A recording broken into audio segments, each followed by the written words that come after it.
What is up, L's and G's, and welcome to the WAN Show. We have a great show lined up for you guys this week. I had just about the most exciting freaking phone call of my life. I have told Luke basically nothing about it, but I had about a 25-minute conversation with the Linus Torvalds. And there's so much more, because I have some exciting news to share about the outcome of that conversation. I don't want to get ahead of myself, but it looks like something might be happening. In other news this week, Valve may have some new VR hardware coming extremely soon, and I am cautiously, hopefully optimistic. You took one of my two, and it was honestly really hard to find those. Silksong is here, and it's been actually crazy. I've heard about it from practically freaking everyone, so that's exciting. And I don't know. Come on, Luke, you gotta sell them on the exciting show. Intel launched the first Battle Mage-based workstation card, and you should be hyped, because enough. it's I'm rolling cheap, the intro. Forget it. which is sick. That's good.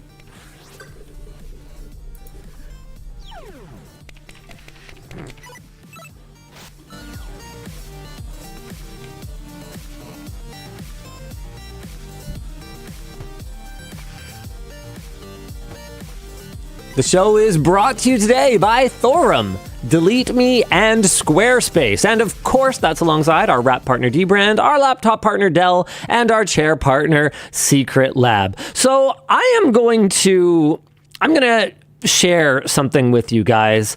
It was way back in, good Lord, when would this have been? I think it was during CES, yes. During CES, I don't know why, but I was suddenly struck with the idea of, hey, after 17 years doing this, why don't I just shoot my shot, you know? See if the OG Linus, creator of Linux, is like down to do something, because I don't know, he like appears on camera once in a while and stuff. He obviously computes, right? Like, yeah, why not? Right? We've certainly been aligned at points in the past with respect to how we feel about certain hardware vendors and how they treat our respective industries. So there's got to be some synergies there. So I'm only going to read my emails verbatim, because I don't want to, leak the DMs or whatever. What I consider an email that someone sends to me private information, generally speaking. So here's what I said. By the way, it's pretty funny watching the AI summary of our thread, because it's like Linus proposed a collaboration, then Linus said this, and Linus said that. Anyway, this might be a bit of a long shot, but we've received hundreds, probably thousands, of requests over the years to do something with Linus. And I sent this to basically every email address that I could find. Here are some rough jumping off points. Building the perfect Linux machine for Linus Torvalds. An April Fool's video where we have him straight-faced host one of our videos and just never acknowledge that it's the wrong Linus. Having him react to various Linux missteps that, I've committed over the years, and maybe provide some commentary or advice. I said, truthfully, I don't have a concept solidified in my mind, but I wanted to put out feelers to see if there's any appetite for any kind of collaboration. Regards, the other tech Linus. I heard back literally, hold on, I'm trying to find the timestamps here. It was within like minutes though. Like I was floored. I heard back. That's crazy. And I'm not going to go word for word, but basically it was something to do with Highlander from 1986. There can be only one, right? And then there was. I thought you meant our Guinness World Record for a second. Nope, not even a little. And then there was some mention of Mad Max Beyond Thunderdome, and the admittedly correct assessment that both had epic music, And I was left kind of going, okay, so is this a yes? Is it a no? How about this? Tell you what, I'm going to assign myself some homework. I'm going to watch those films and so to make sure that I get all the references. So since CES, I have watched all of the original Mel Gibson Mad Max movies. I have watched Highlander, and a little while ago, I reached out again and I went, okay, I totally get all the references now.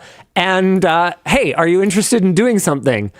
And earlier this week, I actually got on a call with the man himself, and I don't want to promise anything because for 1,000 reasons, right, it might not work out. And that might not be anyone's fault, and there would be no hard feelings whatsoever. You know, something isn't really done until it's done, and there's nothing wrong with that. But right now, it looks like we are going to build an ultimate Linux machine for the Linus Torvalds. And he will help build it. We will have him here in the studio. I almost wonder, like, if you should put, like, rainbow cards in it. Like, if you should have an Nvidia, an Intel, and an AMD GPU. So that he can, like...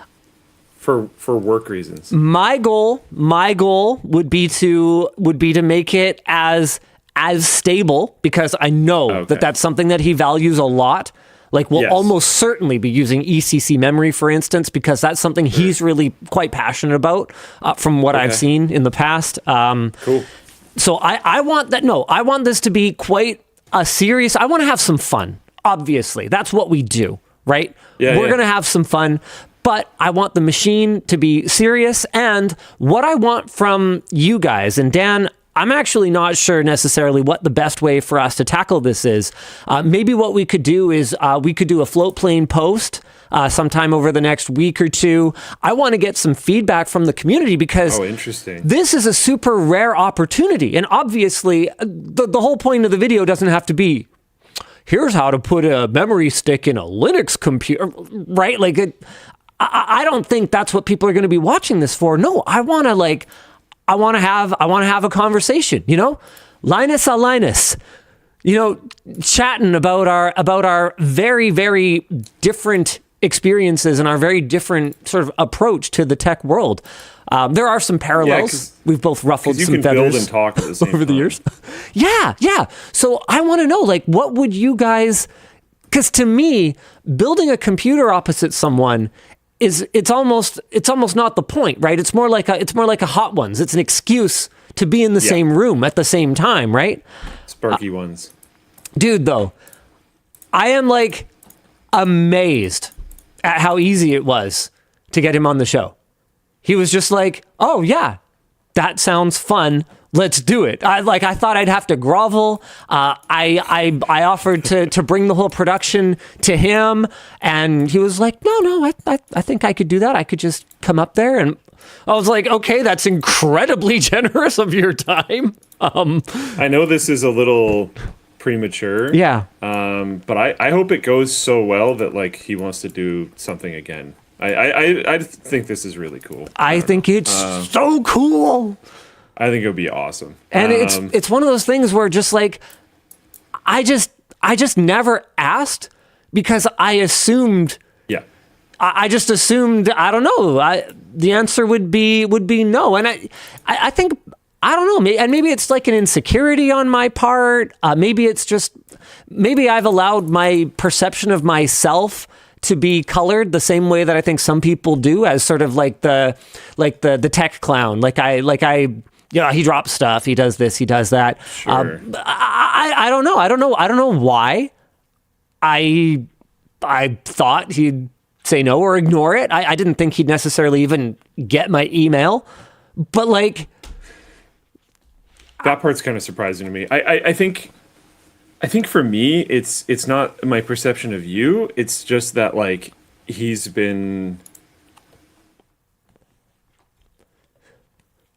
I don't know how to say this and not sound like I'm groveling, but he's kind of been like a somewhat of a godlike figure forever in like our realm. So it's just kind of crazy. So you're gonna have to sort of dial that back when he's here. No, I know. Because what I will say is he doesn't seem to get it. Like, what a rock star. And that's not something you like ever really say to somebody's face. What an absolute freaking rock star he is in our community. Because I was like, dude, you're gonna have to, I tried to prepare him a little bit. I was like, dude, you're gonna have to understand that like there's gonna be people in our office that are like,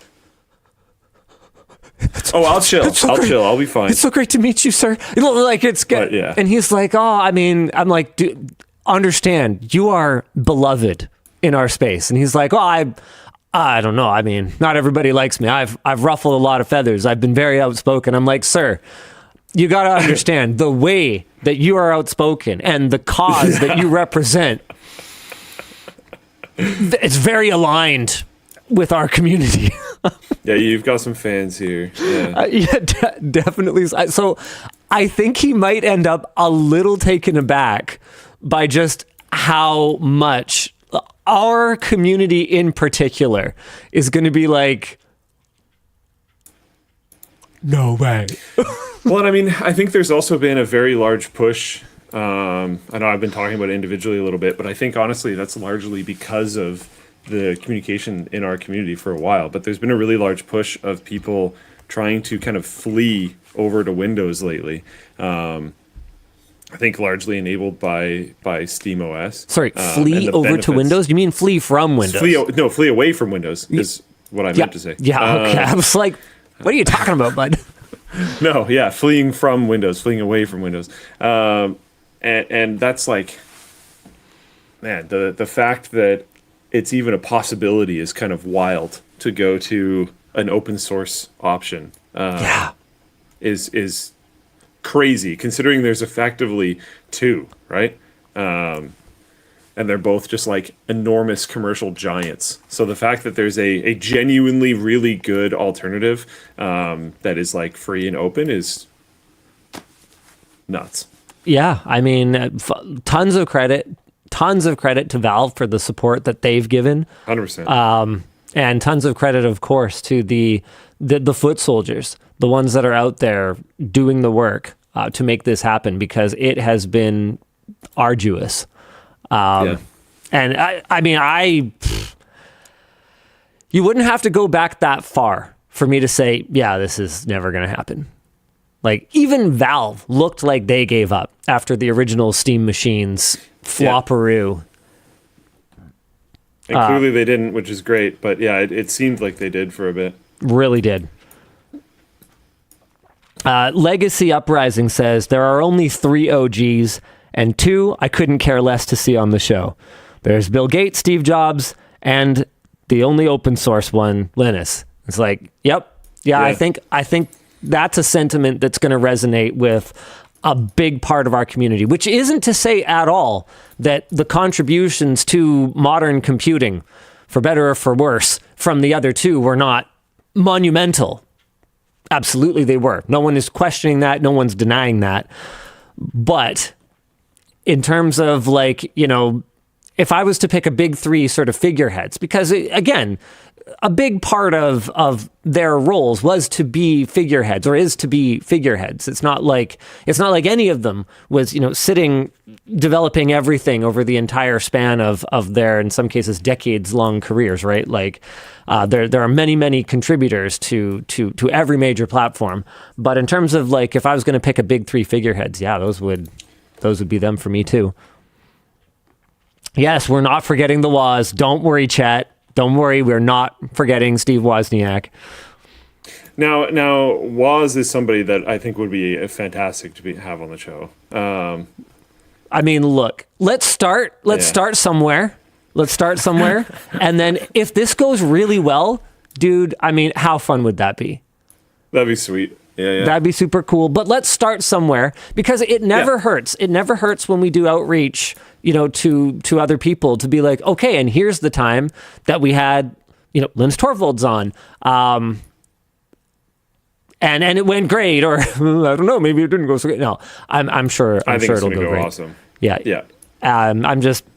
I just wanted to, I'm too excited to not share that with you guys this week. This is the kind of thing where if I wasn't so amped about it to the point where I'd probably end up leaking it anyway, then I would have saved and I would have just had it be a surprise when the video dropped. But I just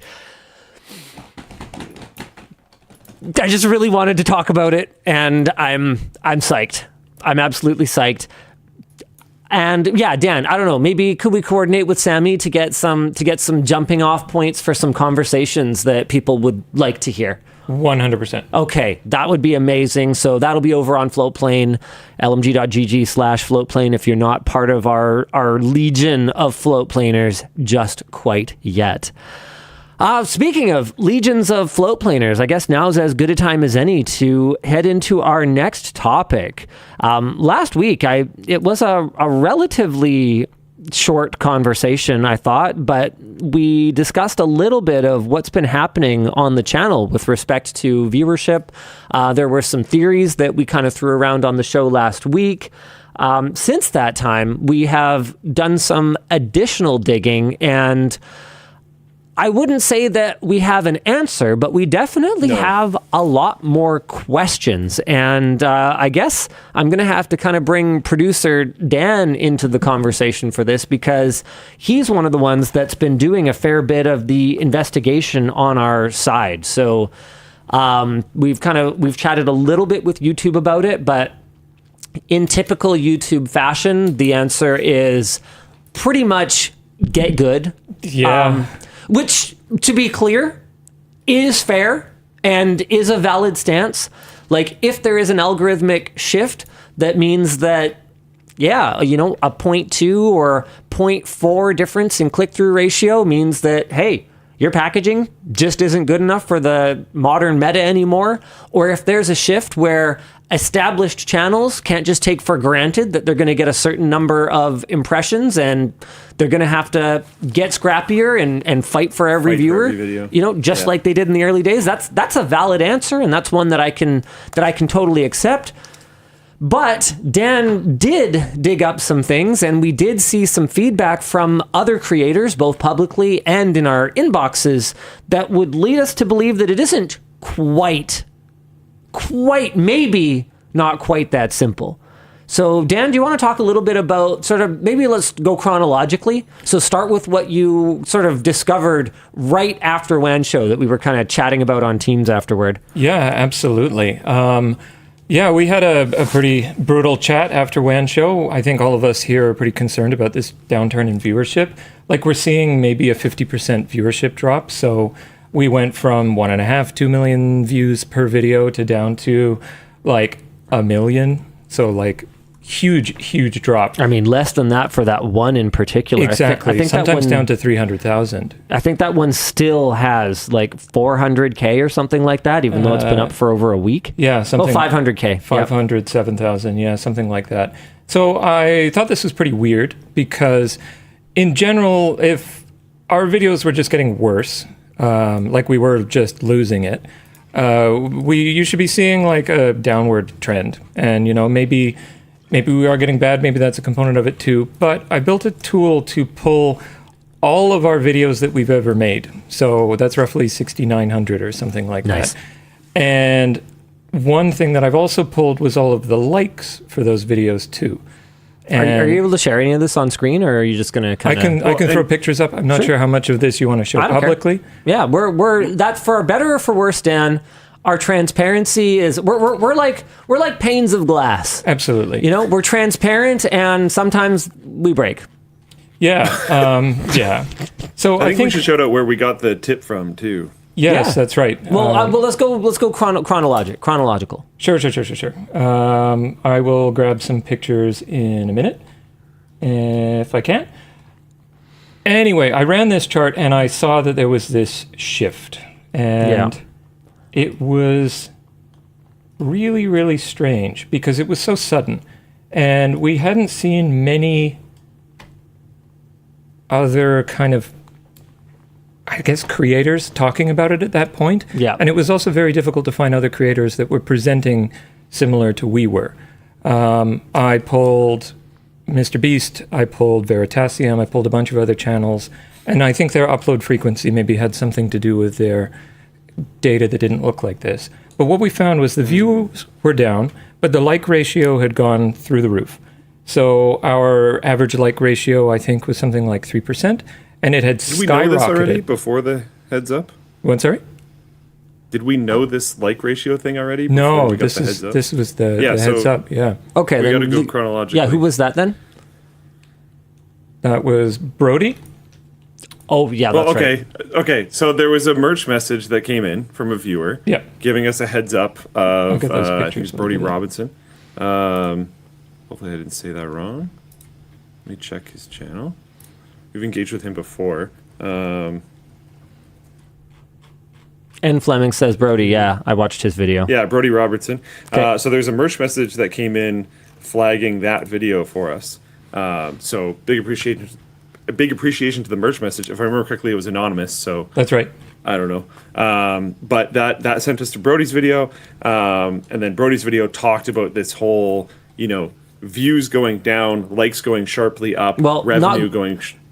likes not going sharply up, but likes ratio staying constant, meaning that if views are down, but your likes are the same, the ratio of viewers liking the content is skyrocketing. And then a pattern as well of revenue also staying constant, meaning that your CPMs or your amount of money per view also went up. That's another big thing that I found. I think that was a couple days ago now. I was looking at our revenue numbers because, are we getting less views? If we're getting less views, we should be making less money. Every YouTuber makes money off of AdSense. That should track.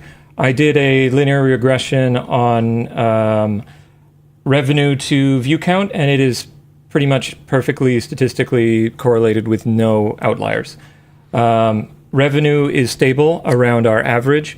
It hasn't moved within 1 sigma from that mean, but viewership is down over 1 sigma, so like 65 to 98% kind of outside normal, and then like ratio is up by 2 sigma. So it's like everyone who is seeing this, I think your views are the same. I think they haven't changed. And you can check your revenue numbers and you can check your like ratio as well. Another thing that I did is I calculated our revenue per view, which is like it's kind of a CPM that we make. RPM. It's like an RPM, but not the one that YouTube reports. YouTube's reported CPM and RPM have no statistical correlation to view count at all. But if you take the number of views you get and the amount of money you get an RPM. That number has also skyrocketed by about the same. And what I managed to do was I calculated our average RPM and then I kind of flipped it around. So instead of RPM revenue divided by views, I did how many views we should have got for this amount of revenue that we generated. Right. And what I found is that, it's a little bit more wonky, but the views are where they're supposed to be. The numbers are, roughly where they're supposed to be on the average, which I thought was very strange. Do you have any of these visuals for the people just yet? They're going to take me a sec. Why don't you guys discuss? Because I got to screen cap and download all these pictures. Oh, okay. I'm sorry. It's been interesting. There's I was flagged this video and in classic fashion, I haven't watched it and I haven't read the comments. Oh boy. Boy. Here we go. It's probably full of furry porn. No. No. It's a Dark Viper video. But he released a video 17 hours ago. I've been traveling, so I haven't been able to watch it. But he released a video 17 hours ago, just in quotes saying, I guess my retirement is coming sooner than I thought. And I've heard that it's about this YouTube performance thing that's going on. So maybe consider checking that out. I've seen some other creators talking about it. There's some theories. I believe Brodie, who really tipped us off on all of this stuff. There's some theories that I believe he said as well, that it might be kind of being A/B tested. So some channels are getting hit by whatever this is, and other channels seem to not be. I have talked to other creators that think that they've had none of these effects, and I've looked at their results, and their overall revenue staying kind of flat. Their like to view ratio staying kind of flat, and their overall views are staying kind of right where they expected. And then you're seeing other creators where this exactly similar pattern is happening, where the like to view ratio and the CPMs are just going way up and the views are going way down, and it's all on the exact, it happened to everybody at like the exact same time. So it's really, really, really hard. Like, we don't know, obviously, we have no idea, but it's really hard to point at this and say like there isn't something going on in YouTube land. Yeah. Obviously, you can always do better, sure. And there are various theories for how, something like this could happen legitimately. One of the theories that I've seen is that YouTube could be cleaning up idle autoplay.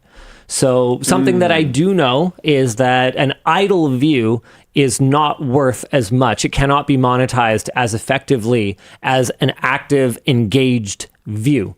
It's also less likely to result in clicking the like button because you're sleeping or you're otherwise away or idling. And so that is a potential hypothesis for how a video could perform as expected in terms of the revenue and in terms of the viewer engagement, but not register nearly as many views or nearly as much watch time.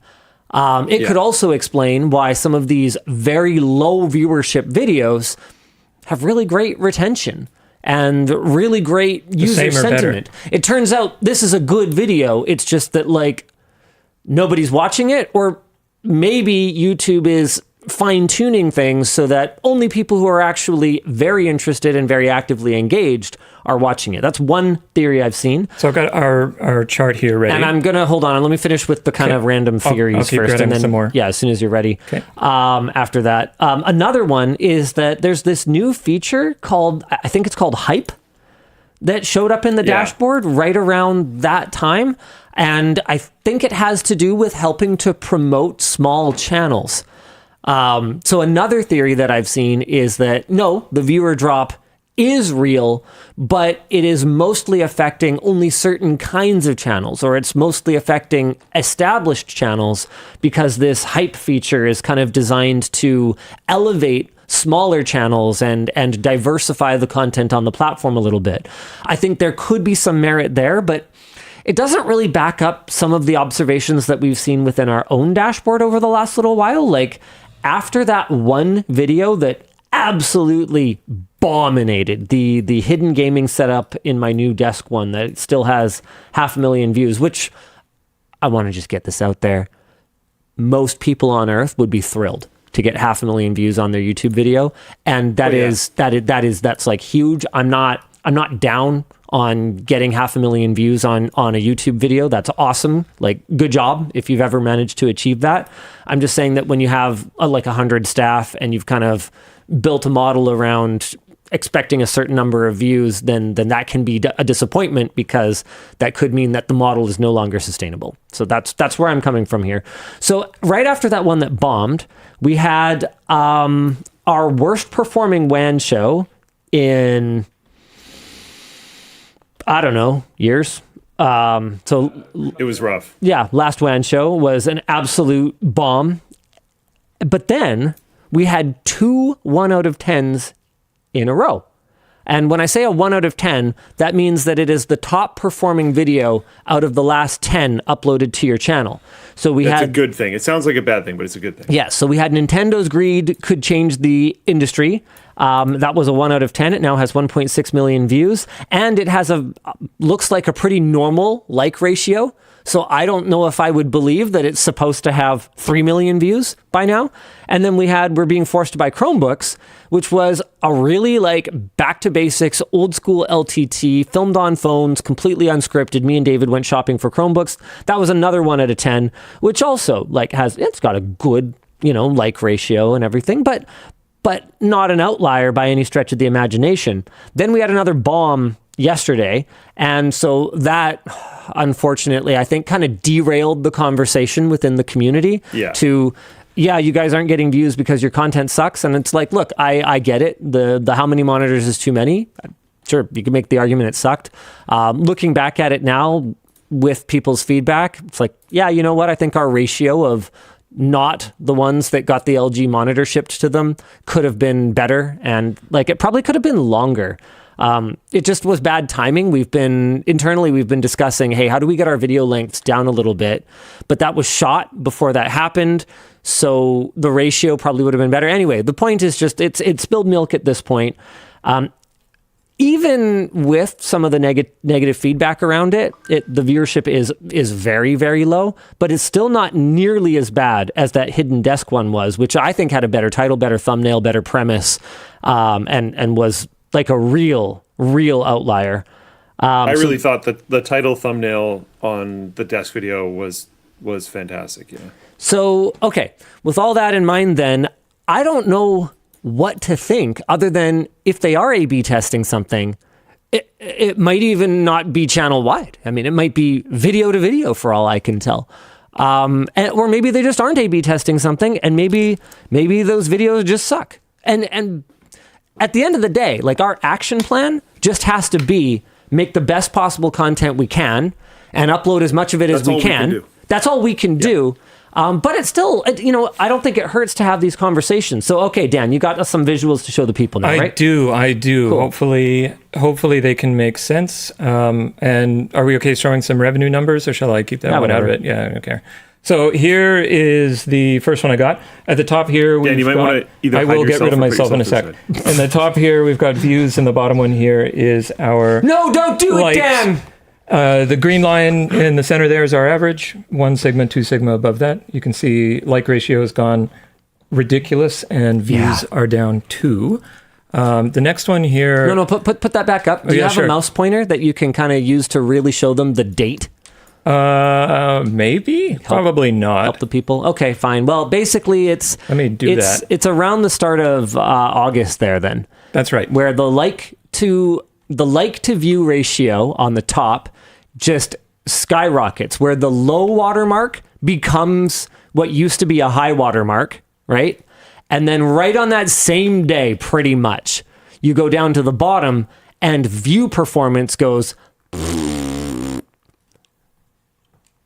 And like, some of that can be explained a little bit, because if a video is only viewed by the super hardcore audience, they're more likely to tap like. But this does not explain that entirely. Yeah.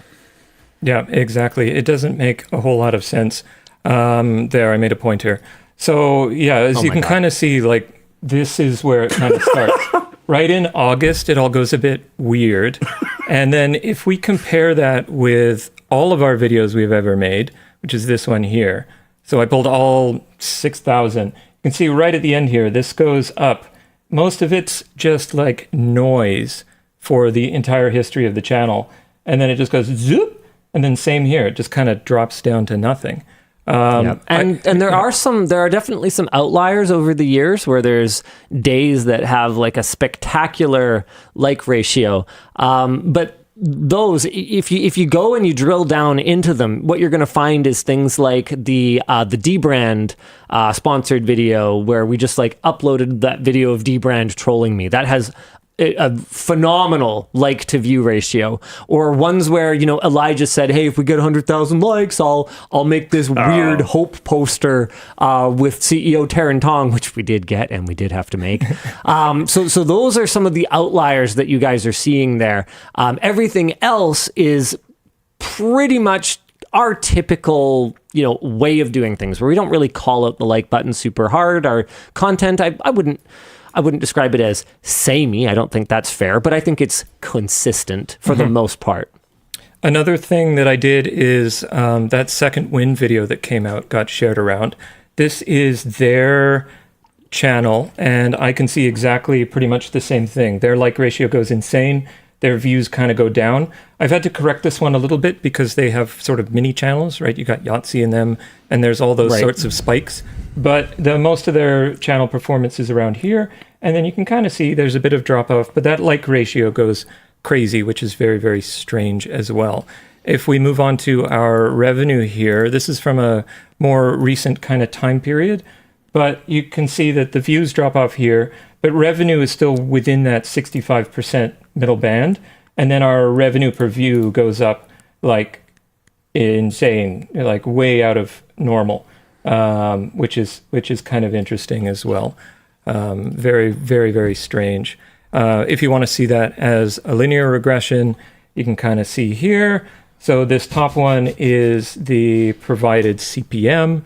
So basically, yeah, like no, absolutely no correlation between CPM and views. And then the bottom one here is our views to estimated revenue, which would kind of tell me that our revenue's not being adjusted because we're still getting the same amount of views and we're still getting the same amount of revenue. Or rather, we're not getting the same number of views. Sorry, yeah. Yeah. The expected amount of revenue is weird. This last one here is that kind of flip. So you can kind of, again, see on the right-hand side here, we've got our... Right, like these two graphs track really, really closely with each other until suddenly at the beginning of August, they decouple. Absolutely. And you do see some slight decoupling, but not consistent. And if you can think about where our numbers are supposed to be, which are roughly around 1.5 to 2 million, these are there. Just the views are really low. Some of them are still coupled. I don't know what's going on. I don't know enough. But that's really strange. I've got more. But wait, there's more. But wait, there's more. Which one is this? This is Dark Viper. He posted that video today. I see the same thing. You can see his like ratio goes crazy, and his views are down. He hits he hits two what would be all-time highs for like ratio in the last month. You got to be kidding me, right? While his views are in the absolute toilet at low points for this entire data range. It's here, yeah. Like, come on, man. Another interesting thing that I'm seeing is like the like ratio is super decoupled from views initially. Like you'll have a video that has 100,000 views and it has 80,000 likes, and the likes go up even more. Like I was tracking the... Here, do you want to go back to Talking Heads? Yeah, let's probably do that. Have you really seen it that bad? 100,000 views, 80,000 likes? That's insane. Yeah, the second win video I started number? tracking immediately after it got posted. And like I was looking at the like ratio on that. It was within the first hour. It had like 40,000 views and like nearly 40,000 likes. Like the ratio for it was just at the absolute top.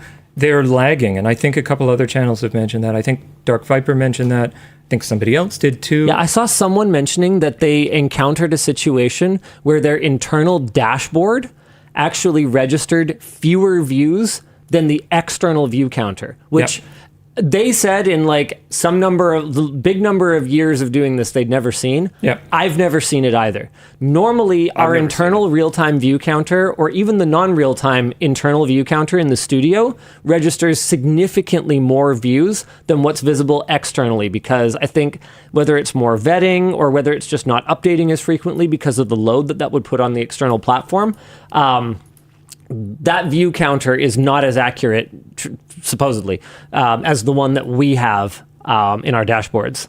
Yeah, I spent the last week or two building a tool to kind of cross-check any channel from any time period, likes, comments, stuff like that. Everything is consistent but the number. I don't think any of us are experiencing a lower viewer count, or what's happening is we're being served to a smaller group of more engaged viewers. Because if the like count is consistent, but the like ratio is going like through the roof, I don't know. I don't know what it is. But what a view is has changed, in my opinion. Or is being tested to change. However, exactly. I have it from someone I would consider to be extraordinarily good authority that if that were happening, they'd know, and they don't know about that. So... Well, we're not getting less money. Yeah, so I mean... All right! Well, okay, that's a complicated... It is a complicated That's a complicated conversation, though, because in the eyes of a sponsor. Which I don't know if this has happened to us at all, but theoretically, for any creator on YouTube, if they're working with outside sponsors, in the eyes of the sponsors, you're getting significantly less views. So if your theory is correct, and there's a bunch of theories, and we have no idea which one is correct. If your theory is correct, and we're actually getting the same amount of views, then it's really screwing over our ability to work with outside sponsors, which will extremely negatively impact groups like us, which are like larger companies that are quite heavily reliant on that sponsor money. Or hear me out. Maybe it won't matter that much because, and here I'm gonna let me see if there's a way for me to do this easily. Okay, I'm gonna try and show a 1 week view. Let's go from last Friday to this Thursday. I'm gonna kind of show you. Well, oh man. Okay, this is tough. So what I'm trying to do is show the balls. I suck at this interface. Okay, there. What do you do? I'm trying to bring up my Shopify dashboard. So the point that I'm trying to make here is that this is not going to demonstrate very well because we actually typically have a Friday spike for WAN show and then it lulls and then it spikes again on Fridays. So it's kind of cyclical. So it's going to look like it is going down. But day to day this week, or even last week when we had the big viewership dip, there wasn't a reduction in sales on LTTStore. So it's possible that the sponsors won't care because our referral rates might seem, to Dan's point earlier, like they're actually skyrocketing. So we might have fewer views, but way more qualified views or impressions or referrals. Yeah, to me they're more high quality. Would this change how we communicate to sponsors, or are we already talking in a conversion rate sense? I don't really know the business side. I don't think it would change anything, at least not in the short to medium term. I mean, a lot of the partners that we've worked with for a very long time, through good times and through less good times. And, sure, we try to work with our partners in a reasonable fashion where, hey, if they get a banger of a video that does 6 million views, we don't charge them extra for that. And in the same vein, when they get a dog that gets 500,000 views, they don't come to us going like, I want my money back. Where's my money back? I think they understand that there's a certain amount of variability here. And if they stick with us, we've been such consistent performers on the platform for so long that we kind of have to understand each other that it's going to come out in the wash. Eventually. Yeah. Speaking of the wash, unless, Dan, did you have some more things you wanted to share with the folks? Because otherwise we should probably discuss the sweater I'm wearing. Yeah, I don't know. I think if people want to reach out and have me run their stats, or if you have any more data for me, I would really appreciate that.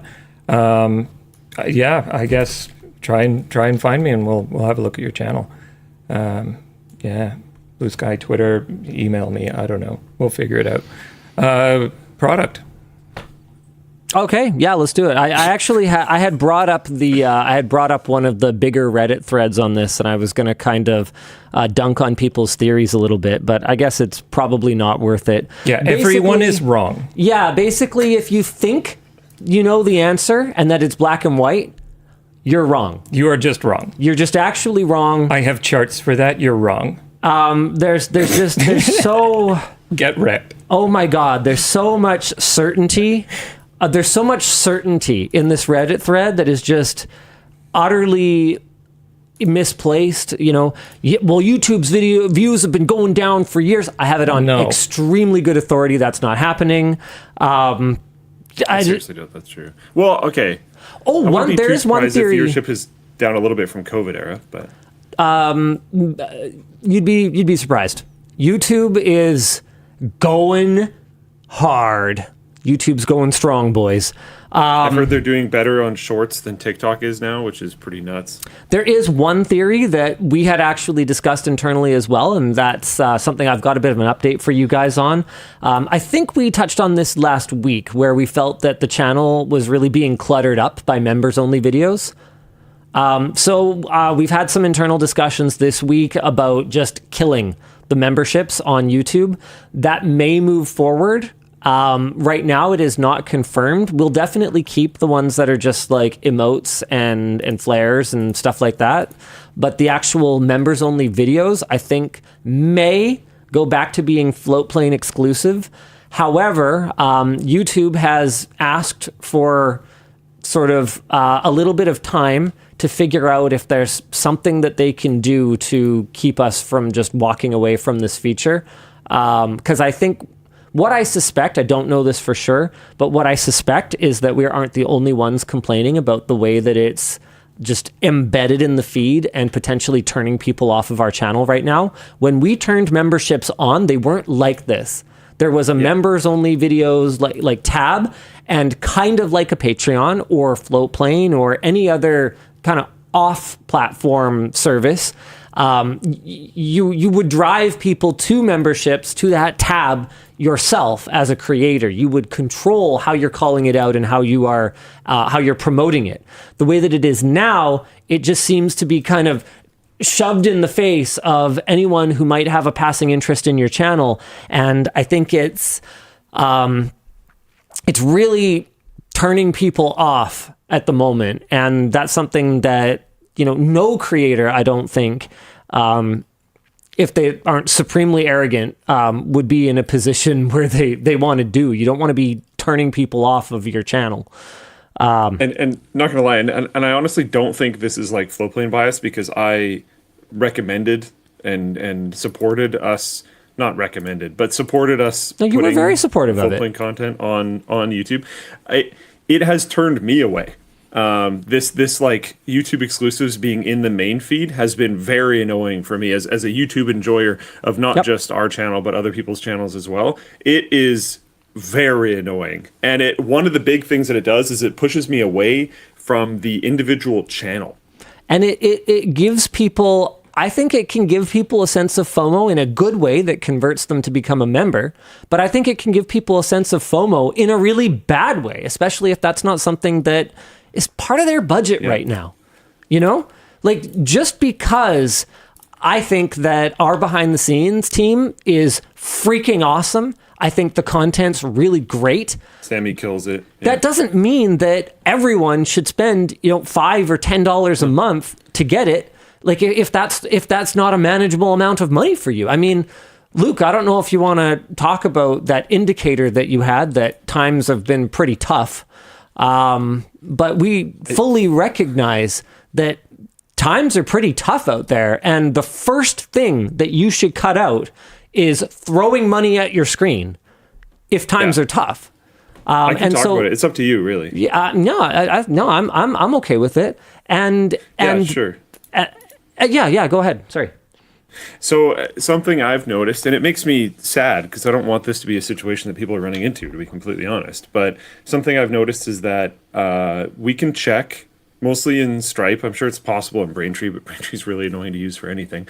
But we can check in Stripe what the error codes are that we're getting for failed payments. And you can look at those error codes over time. And the error code for insufficient funds is a line that is trending up.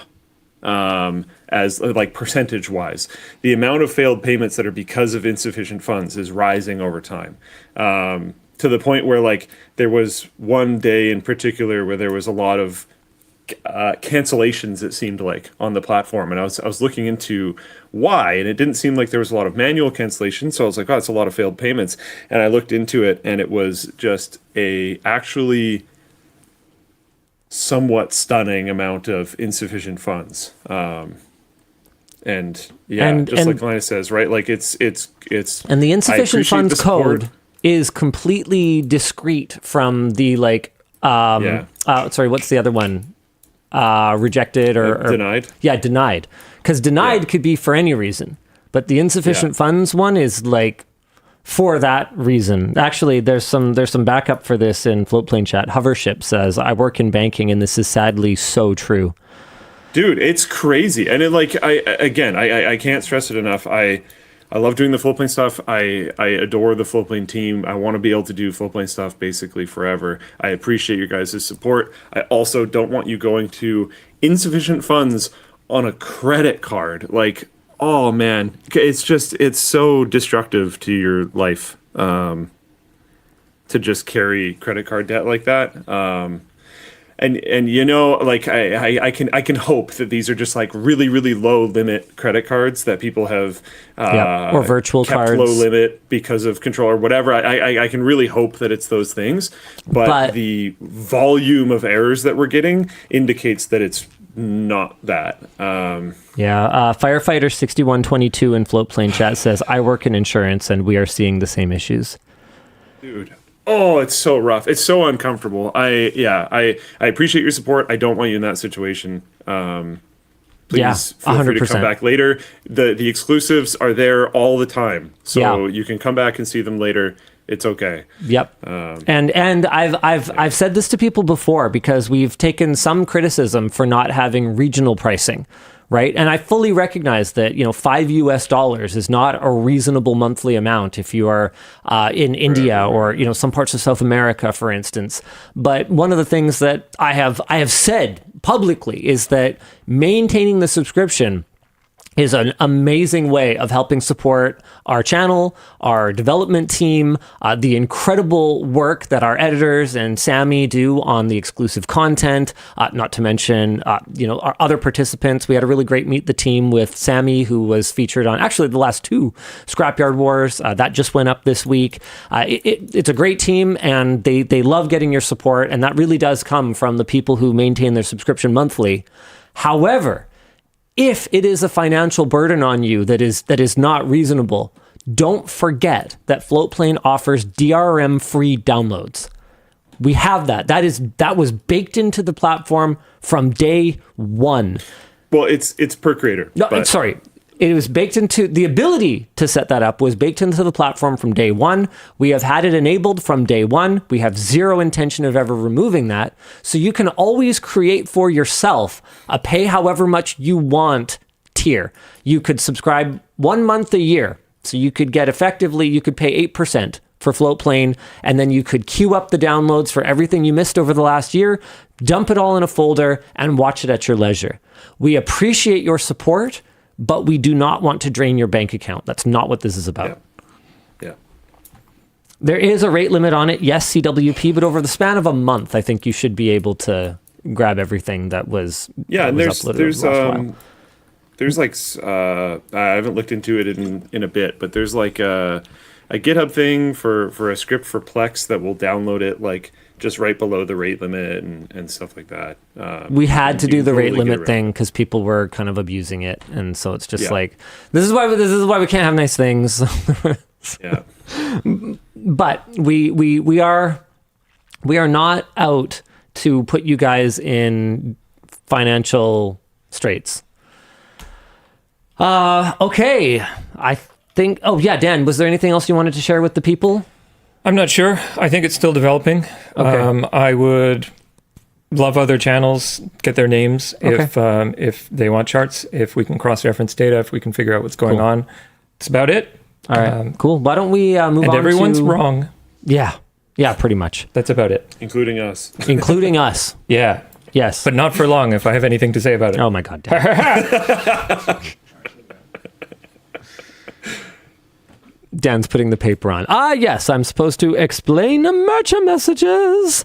So, once again, can't emphasize this enough.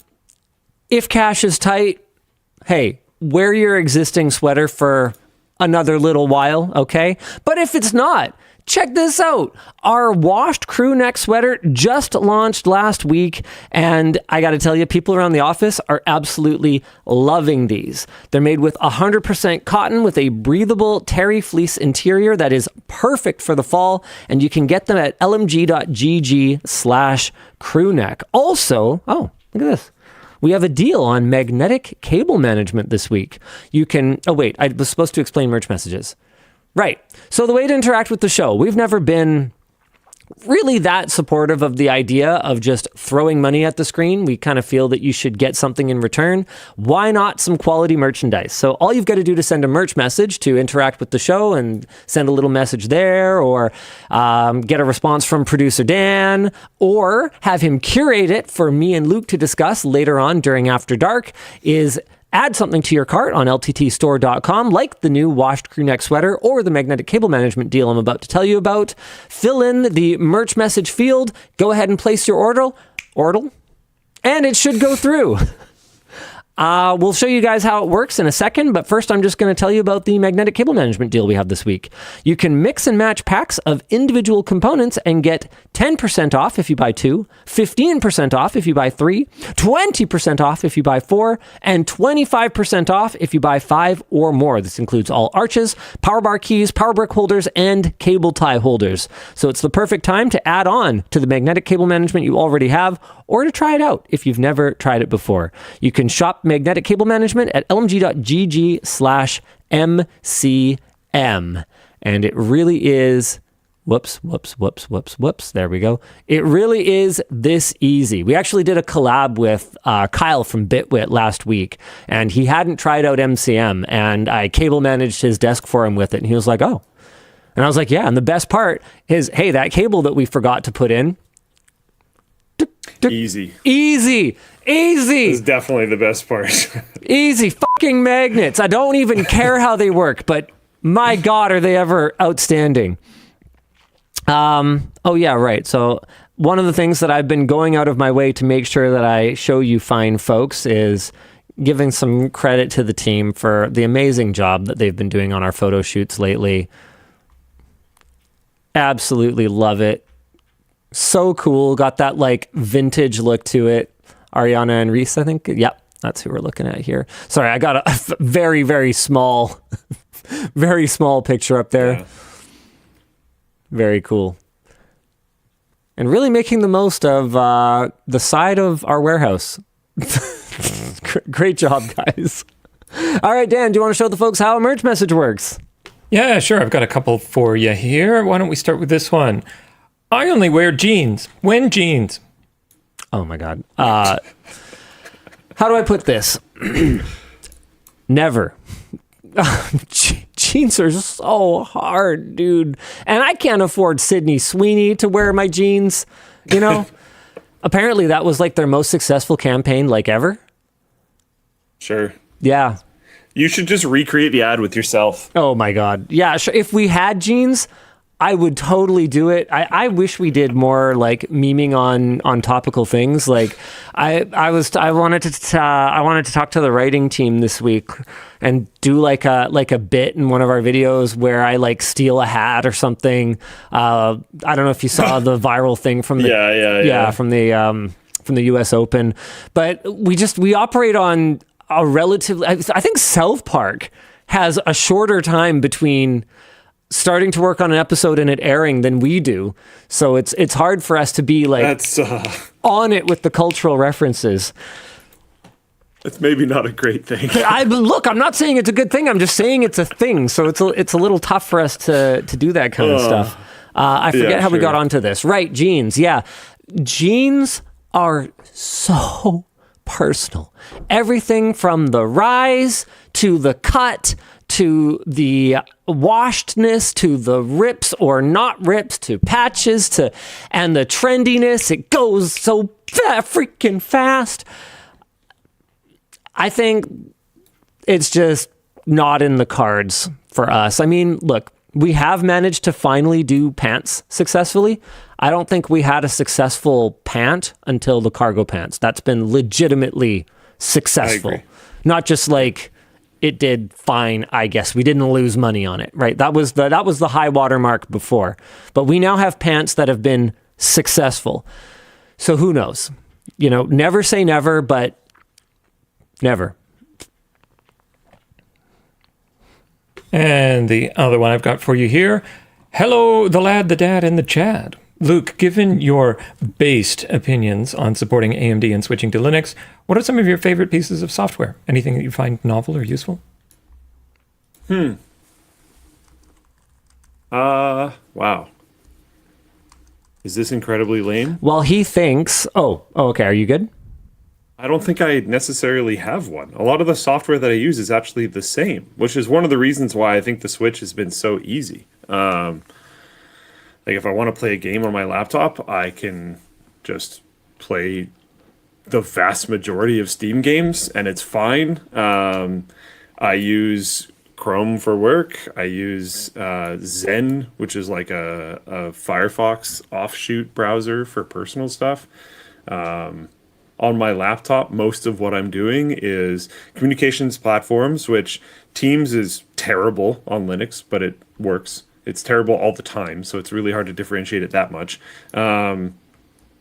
Slack works perfectly fine. Discord works perfectly fine. Obviously, email in a browser works perfectly fine. So the things that I do on my laptop are fairly limited, and they're all the same. Outside of that, I haven't dove in super heavily on the customization stuff, which I want to do. I just haven't necessarily had the time for it yet. I feel like this is such a similar take to what I went through when I did the switch to Snapdragon, where I went in thinking that I was going to care, and over the span of the much more than a month I ended up daily driving it, I was like, oh, it turns out I don't care, and most of what I do is in a browser these days. I could just as easily probably use Chrome OS. But that, in my opinion, is honestly like a better state. Like I'm more excited about the fact that I just kind of like shrug off that I'm running it now than I run Arch, by the way. Yeah. But like, but the fact that that is actually totally fine is crazy. Like there was no skill involved. I'm not some like uber Linux nerd at all, but I'm running the like scary operating system, and it's been completely fine the entire time, and everything I've tried to do has just like worked. There's been things that have honestly been easier. You know how when we did the challenge, we were both like stunned at how easy the printer was? Yeah. Especially considering how hard they are on Windows. Yeah. Honestly, most things I've ran into this time have been easier, or it's just been in kind of like an inverse to normal fashion. It's been less annoying. Like using Windows 11 these days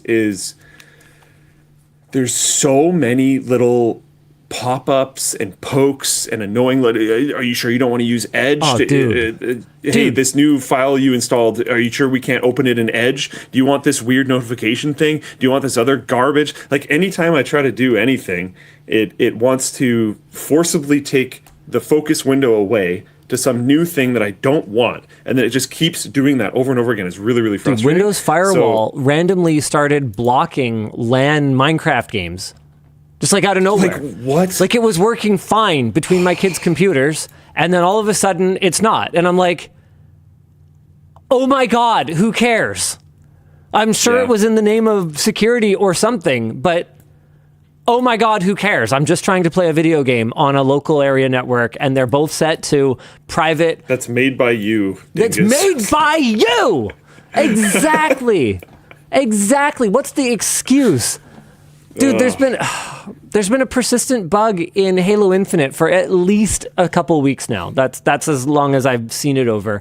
Where the first time you launch it on a system, it prompts you to log in, but the login is like behind, and you can like click and it'll be like ding ding ding, like you can tell it's there, but you have to Alt F4 the game and then launch the game again, and then it'll show up. And it's like, bro, this is basic. If you can't handle having a login screen in your software, then don't have one. Also, by the way, never log me out. Oh my God, who cares? Never it's log a Halo me out. account. But also, if I'm like global Microsoft account logged in to my computer already, don't ask. Right. Like my God. Or, so, anyways, ask, it's been interesting. And then when I click yes, be like, okay. Yeah. I don't remember if it was after the last Linux challenge. I think it was, but I don't fully remember, where I decided I would like try it on my work laptop, and then eventually I abandoned that because there was so much tedium of like keeping it running that I thought it was lowering, even if by a small amount, it was lowering my productivity at work. And I decided that I couldn't do a like personal thing that resulted in the lowering of my work productivity, if that makes sense. It's like one of the main reasons why I use Chrome for work is because of all the different profiles that I have. I find Chrome is by far best at managing that. It's not the like the small individual day-to-day usage of the browser. It's purely just the profile management is like amazing, and it kicks the butt of everything else. And profile management doesn't matter to me too much for my personal stuff because it's one account, so it sort of solves itself. But yeah, I eventually ditched running Linux on my work laptop because it was too tedious. And honestly, legitimately, at this point, I suspect that I might be more productive on Linux because of the amount of time that it just gets out of my way. I think if we redo the Linux challenge, it's just going to be boring. It might be. Legitimately, it might be. We'll have to really pad it out to get, a 12-minute runtime or a 9-minute runtime out of just like, yeah, everything kind of went okay. Well, and like something that might be a little bit different is I'm running Linux on my laptop, which is a lot lighter use. And again, it's a lot of browser stuff and whatnot. But like, I also don't game as much as you used to. Like, I remember that being a big challenge for you last time we did the Linux challenge, is you were like, oh, this sucks because like games came out and I couldn't play. If we do it once Battlefield 6 is out, hopefully I'll be playing some more of that. Yeah, is it supported on SteamOS? I don't know. And like Silksong is here. I'm excited for that. There's some games coming right now that are exciting. Silksong, I'm pretty sure is supported. Yeah, but yeah.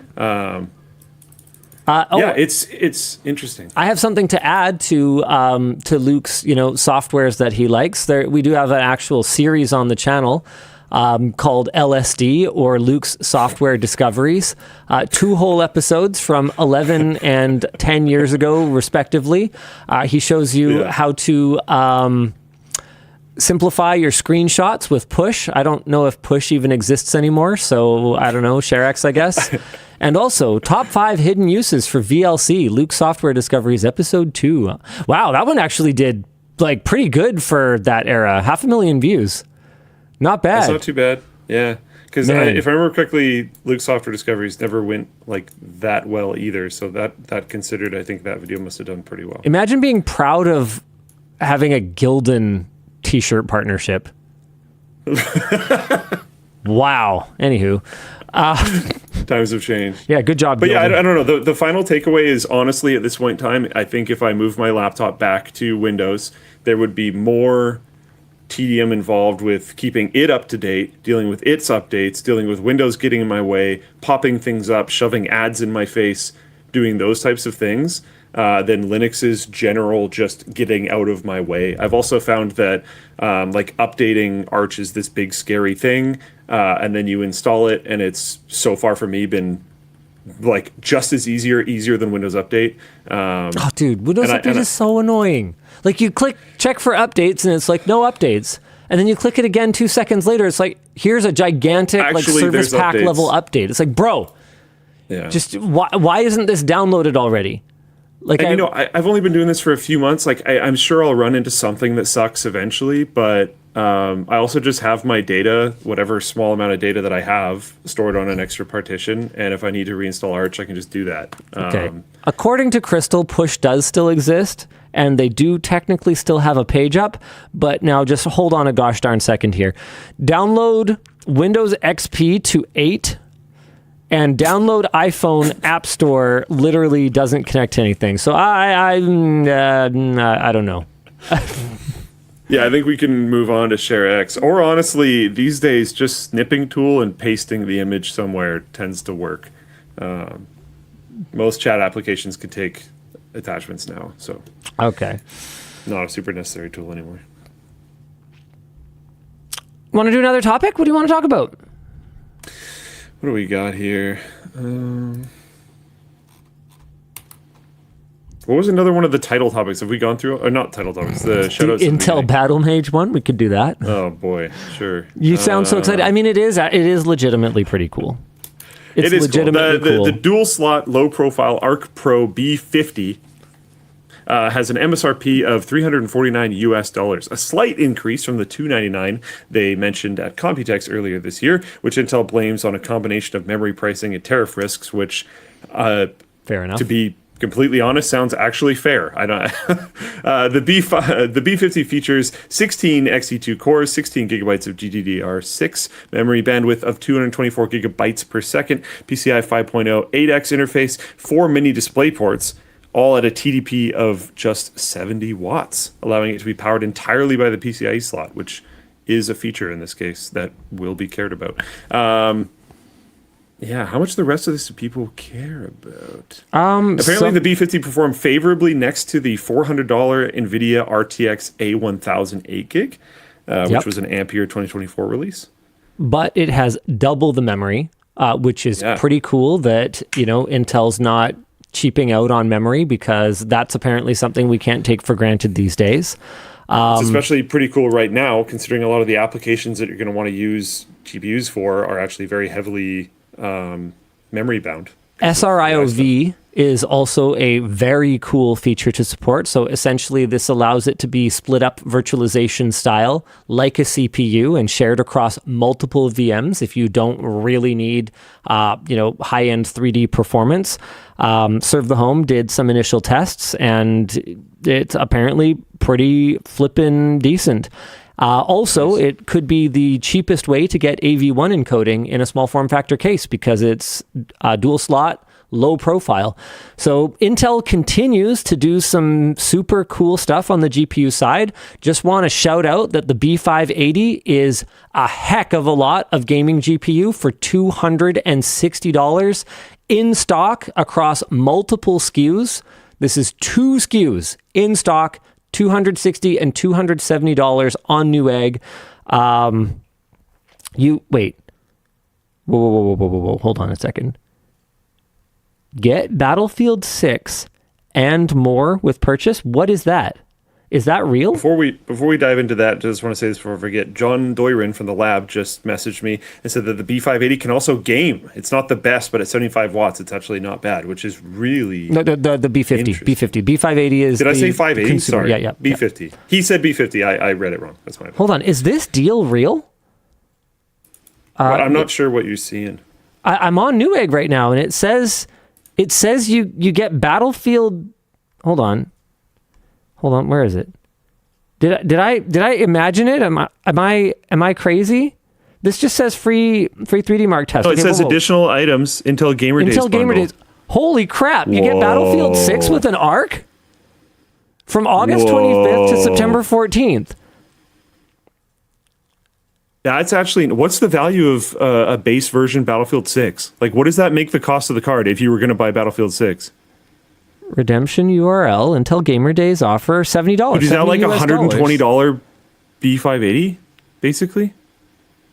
That's crazy. That's actually nuts. Is that how much is Battlefield 6 in USD? It's $70 apparently. Whoa. And yet, in spite of us pointing out that you can get a heck of a lot of a GPU from someone other than Team Green, Nvidia is, I think, at all-time high market share. Did that come out this week? Yeah. Here we go. This is from Tom's Hardware, published 3 days ago. Nvidia dominates GPU shipments with 94% share. 94%. Guys, I get it, okay? The cool thing to do is to root for AMD and Intel to survive in the GPU space so that you can get a cheaper Nvidia card because they have competitors. But if nobody buys these other products, even when they are legitimately good, like that B580 for flipping under $200 if you were going to buy Battlefield 6, that is a fucking insane value right now. Dude, it's close to $100 who cares? If you're going to buy Battlefield 6. Go buy a stupid 5060. Go be a sheep. Buy a 5060. Basically, if you're not getting the word out about there being other options, you have no one to blame but yourself when Nvidia prices their cards like the actual monopoly that they are. 94% is an actual monopoly. Yeah. That is I really nuts. wonder, like...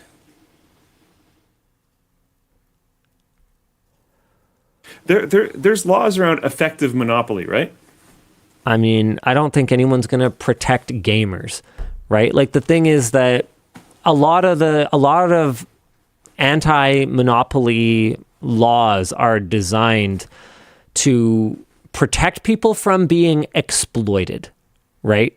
So Right. when there's a monopoly on food production, that's Milk. really bad.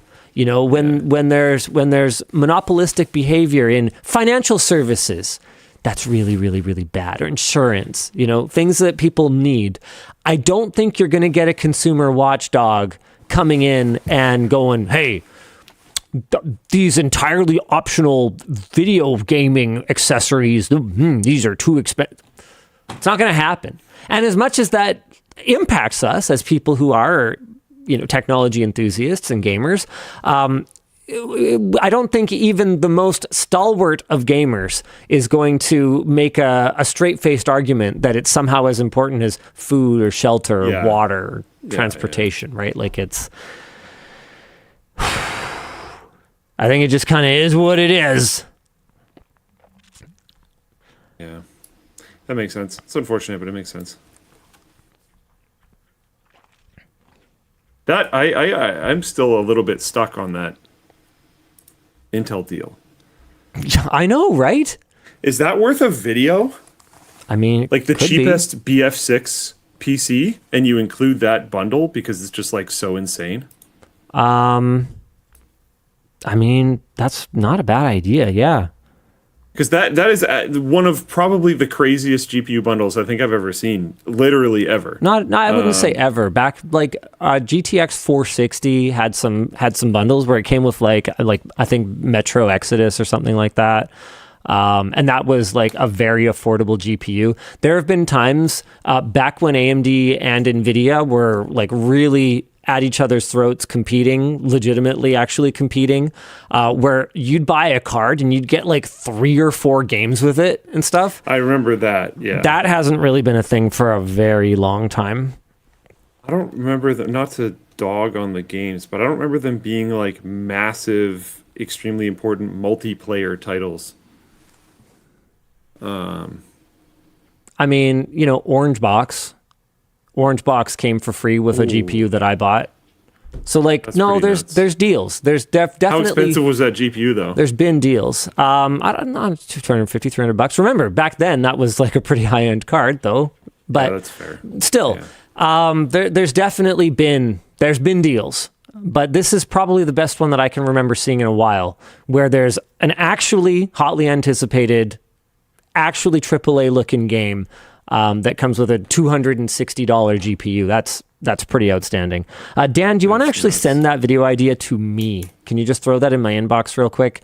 And then I'll follow it up next week. I don't know that we'd be able to execute on this in time. I wasn't listening.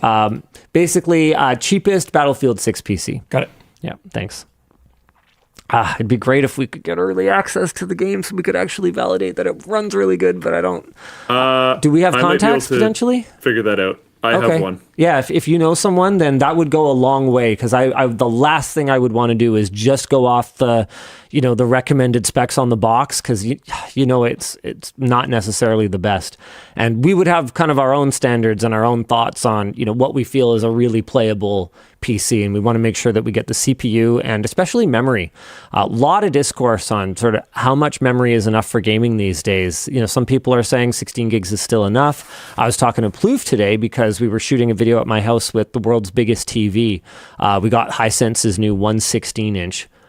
Oh my God, guys, don't miss this video. This thing's incredible. Anyway, the point is, he was saying 32 gigs isn't enough for him anymore because he's a person like you, Luke, who's late for the lobby because he has 2 games running. Anyway, so he'll often have multiple games running, plus a bunch of Chrome tabs, plus his voice comms. And he's like, I often run out of RAM and I'll get like warning messages with 32 gigs. So I kind of need to go 64. So there's a wide range of what people consider to be enough RAM for gaming. And so we'd want to make sure that we are, validating that before we recommend a minimum spec that realistically is very minimum and you're not going to be happy with, right?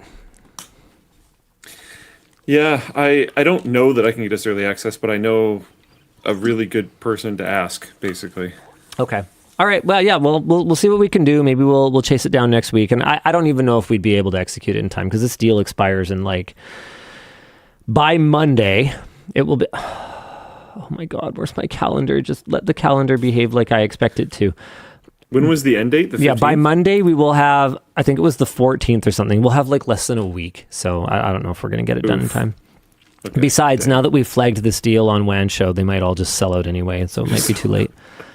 I mean, I can't imagine that Intel has literally 0% market share. They didn't even show up on the 90, it said Nvidia had 94%. This is from Tom's Hardware. Nvidia had 94%, AMD had 6%, and Intel literally didn't even show up. So I got to imagine that Newegg is not stocking that many ASRock Challenger Arc B580s. What are the 20 in stock? 30? I don't know. Can't be that many. All right. What do you want to talk about next? Oh, you know what? Actually, I'm going to pick something.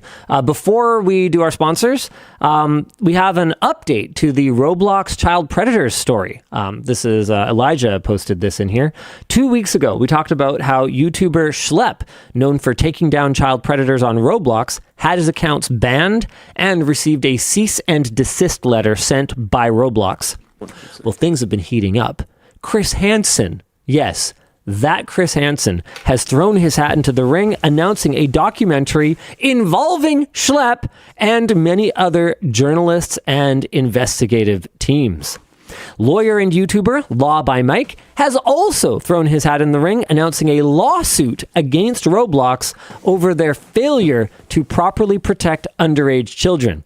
I do not know Law by Mike. I do know that some law YouTubers have been known to kind of, or not even law YouTubers, but some YouTubers have been known to kind of file performative lawsuits, but not actually follow through on them. So I don't know much about him, but it is something that has happened.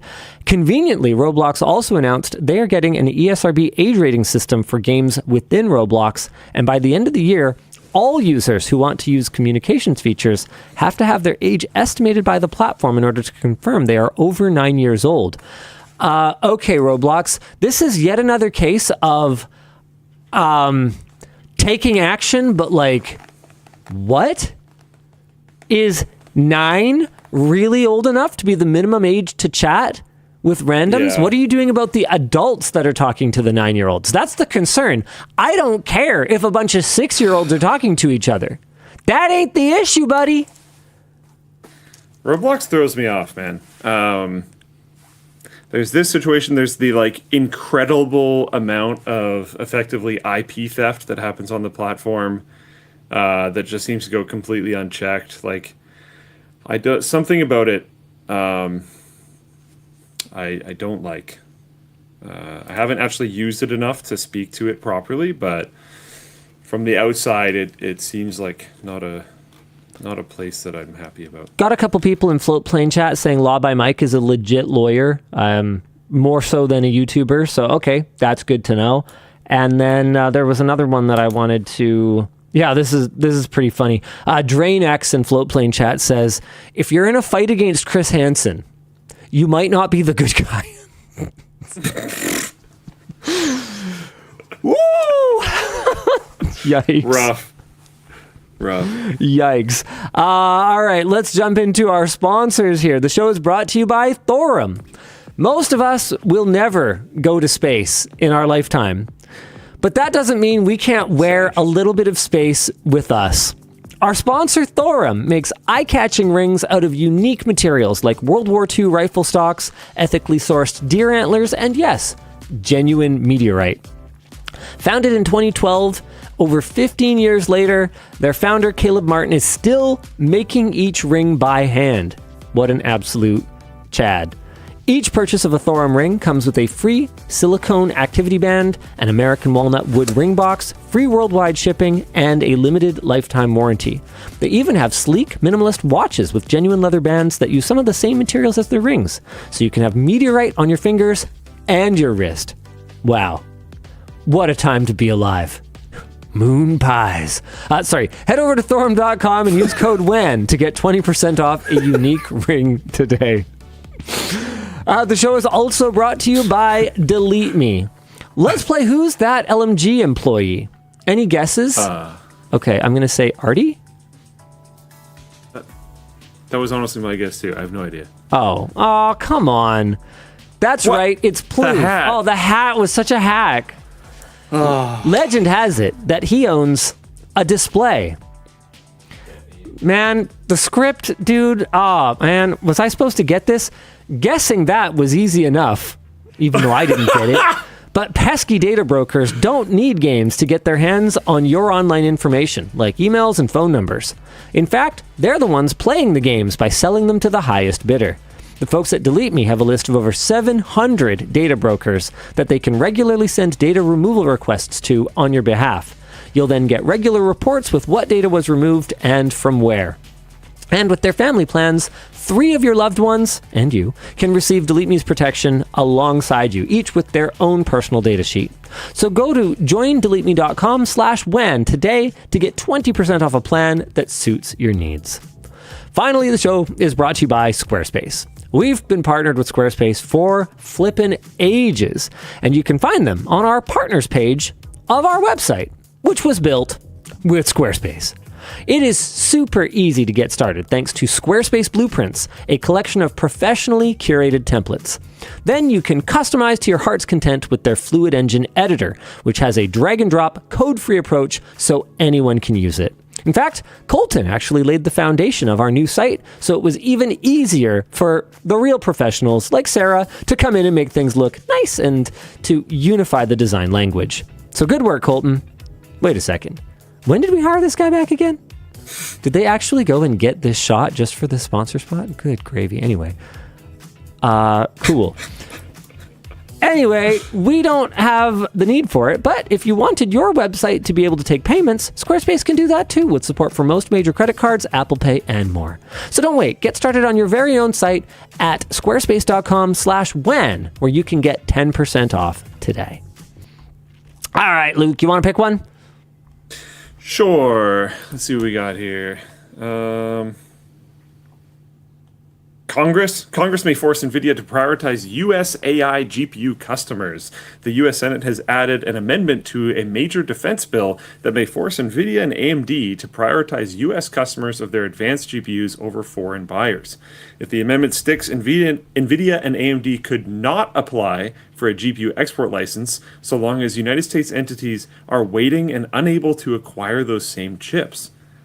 Okay, so basically, until Meta and Twitter have as many, XAI, have as many GPUs as they could possibly want, also Microsoft, nobody else can have literally any in terms of like how these companies would have to allocate their production. It's really... Apparently it also applies to China-specific models like the H20. It's very interesting how the free market has become not very free market at all. It's kind of remarkable how fast it happened, hey? It's like, we're just going to take a stake in Intel. We're going to say, you can't ship products offshore, even though they were actually, most of them produced offshore. Made offshore. You can't ship those products off American shores until America's shores are full of all the GPUs. In response, Nvidia tweeted that selling the H20 has no impact on our ability to supply other Nvidia products, and they compared the amendment to the Biden administration's now rescinded AI diffusion rule, which Nvidia says was based on doomer science fiction. To be clear, I think there's Nvidia officially saying doomer is hilarious. I think we have to admit that really quick. I mean, this is the same company that literally called their software GF Experience. So like, that's fair. Nothing surprises me when it comes to Nvidia. They clearly, and look, I realize this is the pot calling the kettle black, but they clearly have never outgrown their college bro sense of humor. Like, let's be real. Yeah. Let's be real. Yeah, for sure. Neither did we, but still. Yeah, I'm owning it. I'm owning it. Yeah. You know, I would admit it 69 times, and I would say nice every time. Okay? Yeah.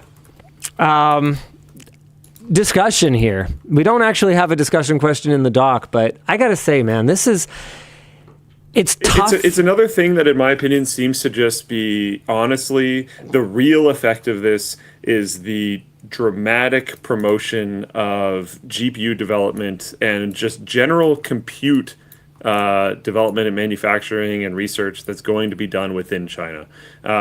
All of these things are... We might be better off for the next extremely short period of time, and we will be significantly, deeply worse off in the future. If you wanted to have, better control of this technology, being basically the only company that anyone goes to for this stuff would probably be the way to do it. And that's how things were for quite a long time, and you are repeatedly telling China and all of your Chinese customers that they are going to have to find a domestic solution, and they're going to need to invest very significantly in a domestic solution in order to stay competitive. And if you don't think they're going to do so, you're just stupid. So tell us how you really feel, Luke.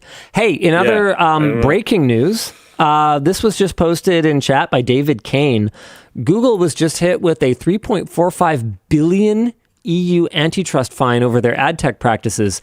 And this is in the same week a US judge said, you guys are a monopoly, but also, you know what? Forget it. You're not really going to do anything about it. You can keep Chrome and you can keep Android, and we're not going to do anything to break you up because AI seems pretty important and stuff.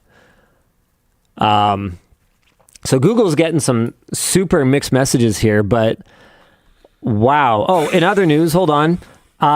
Trump calls the EU fine unfair and threatens retaliation.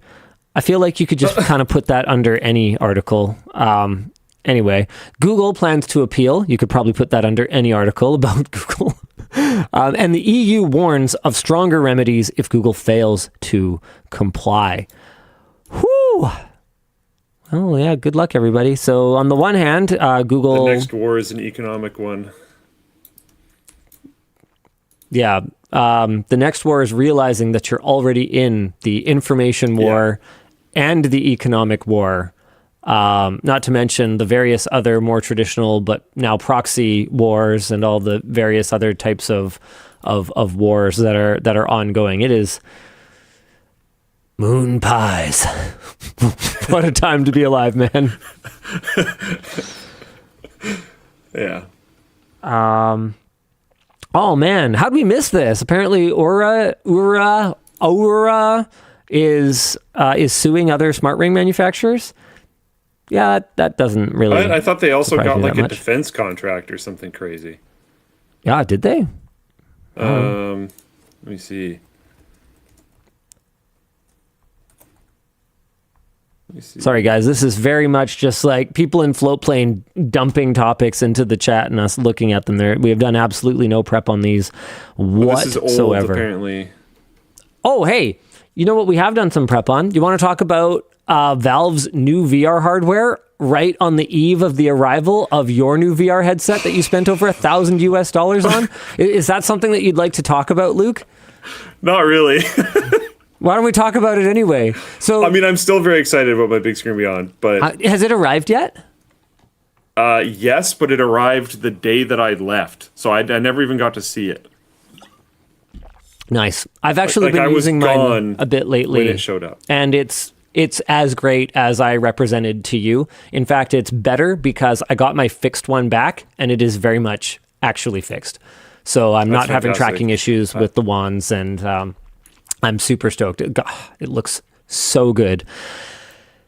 And Valve has a new one. Valve has applied for a trademark on the term Steam Frame. And between the content of the filings and some heavy-duty data mining by Brad Lynch, aka Sadly It's Bradley on Twitter, it looks like new VR hardware might soon be officially announced by Valve.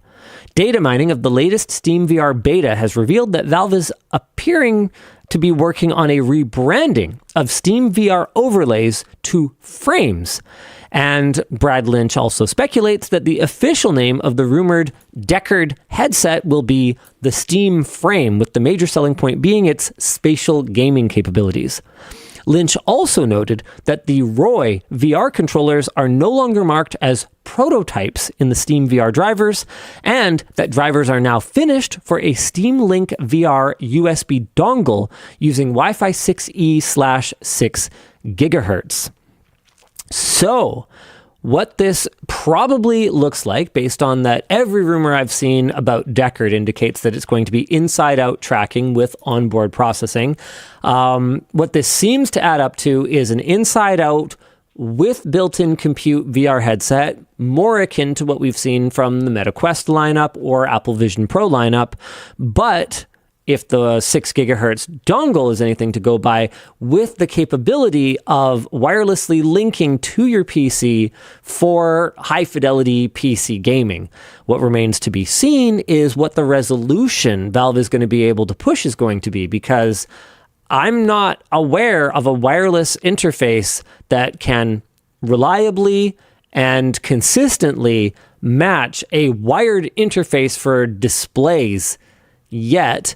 And if anything, even the fastest display links these days are not enough for what I was hoping would be the future of high-fidelity PC VR. I have kind of, out of the side of my eyes, been sort of watching the rumors around Deckard and kind of just hoping that maybe it's not the whole story, because I really wanted a second gen, or I guess third gen. I wanted another generation of Lighthouse for the third-party ecosystem of VR headsets that has sprung up around Steam VR and Steam VR 2.0, but it looks like maybe that's just going to be dead. I don't know. We'll have to see. The rumors seem pretty strong, but it is technically still rumor mill.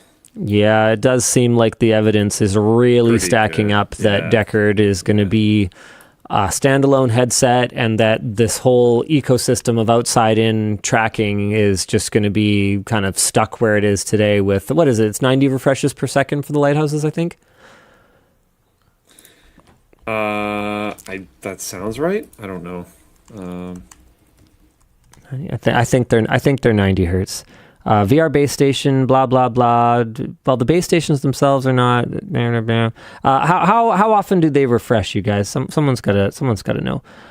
Lighthouse tracking 2.0 with alternating brain warp. 75/90 hertz, 150/180 with alternating eye brain warp rendering.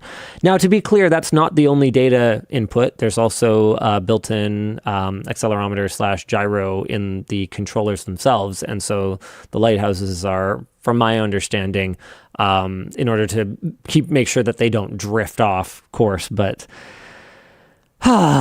still, I really hoped that large-scale outside-in would continue to be a thing. I do understand why it's not a thing, because who has the space for it? Who's going to go and wire 12-volt power into their ceiling so that they can have a stealthy install of a bunch of base stations? Who's going to get 4 of them so that they never have any occlusion, even when they have an extremely large play area? Basically me and only me, and so fine, I get it.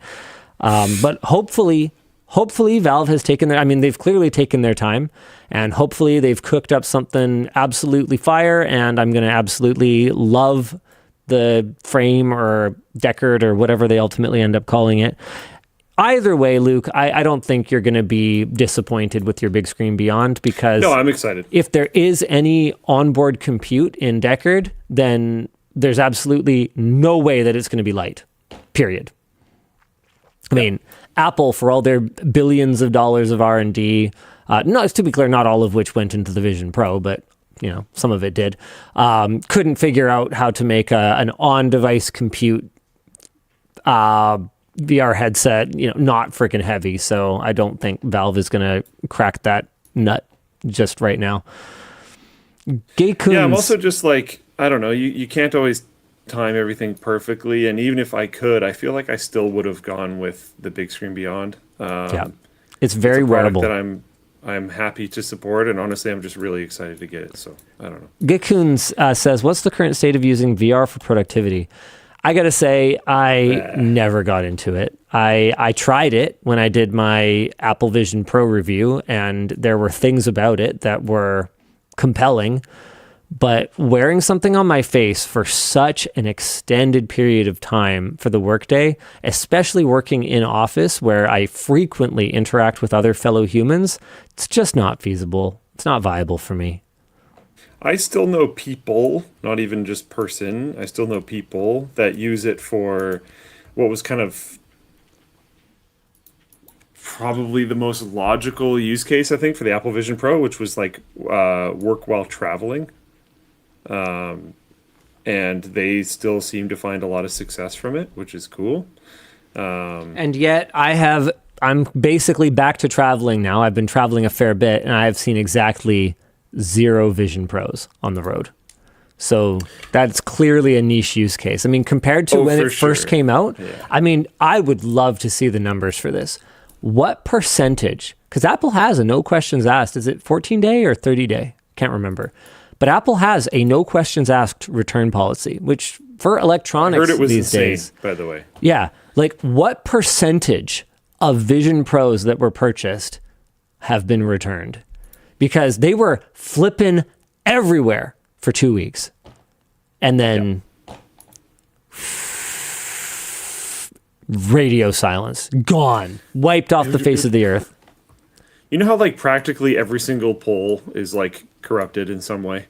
Yeah. It would be cool to have an actual real poll of like, hey, did you buy one? And if you bought it, do you still use it in any capacity at all? Yeah.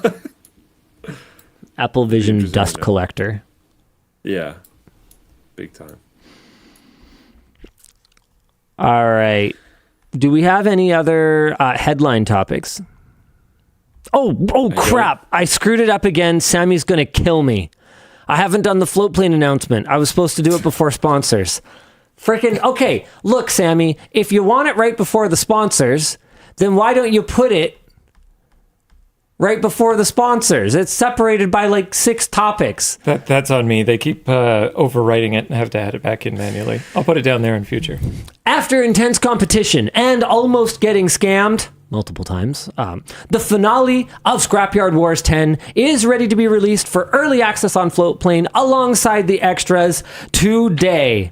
I have a thing here that says link Hoffman to provide to Dan during show. Do we have it yet? Is it? No, don't do the Floatplane announcement just yet. Oh. Okay. We will let you know later when it goes live later today. All right, why don't we give a little more information on the thing that I was talking about earlier where Google dodged the harsh antitrust ruling. The same judge who last August ruled that Google broke U.S. competition laws has effectively decided not to do very much about it. Judge Amit Mehta called Google an overbearing illegal monopoly back then, but now says that the emergence of generative AI has changed the landscape. The ruling states that Google must share access to user-side data, so things like search index and user interaction data, with qualified competitors, but does not have to share advertising data. Google doesn't have to divest of Chrome or Android. Google can continue to pay Apple and Mozilla to place Google Search in Safari and Firefox respectively. Oh, really? Yeah.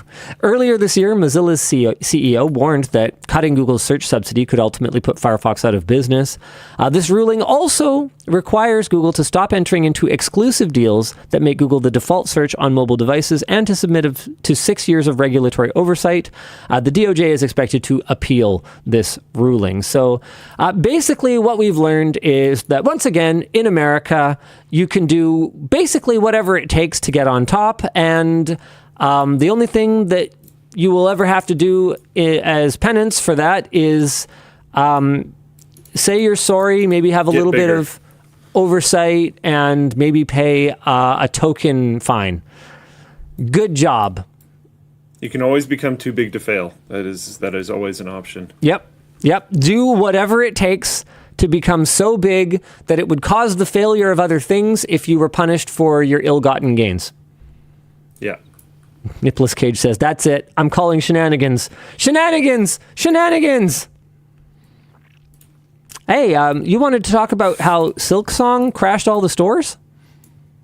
Even Steam. So did it actually crash Steam? I think it was just slow. Okay.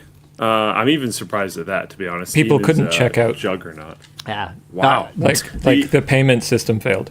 Dude, it's... The highly anticipated sequel to Hollow Knight, Silksong, is already setting records in spite of causing major hiccups for virtually all of its launch platforms. Silksong has already recorded more than 100,000 concurrent players on Steam, in spite of heavy traffic crashing the game's Steam page for several hours. Wow.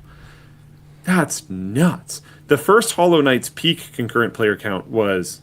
The first Hollow Knight? Whatever. Yeah, first Hollow Knight. Is 72,916. IGN reported also running into trouble when trying to buy the game on the Nintendo eStore, PlayStation Store, and Xbox.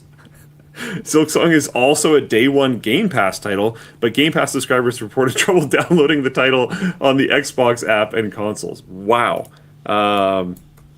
That's actually kind of nuts. Yeah, no, I saw this in the doc, and while it's interesting that it took all those stores down, I also just think it's cool that there's a game that people are really excited about coming out, because that doesn't happen that often lately. And with Battlefield 6 sounding very positive so far in its pre-release work, and Silksong coming out, I wonder what is like the Steam ratings for Silksong right now? Overwhelmingly positive. It's pretty good. Yeah, I'm not too surprised, but they definitely took their time. I'm shocked that, given it was the most wishlisted game on the platform, if I recall correctly, on Steam, that they went with $20 for their price, because you can always discount it to $20 later. But it seems like they've just gone hey, yeah, it's $20. We might discount it at some point, but we're just going to go the like rate gamers are going to pay, and here you go. You gotta respect it. You gotta respect it. I can't say that I would have had the discipline to do the same thing.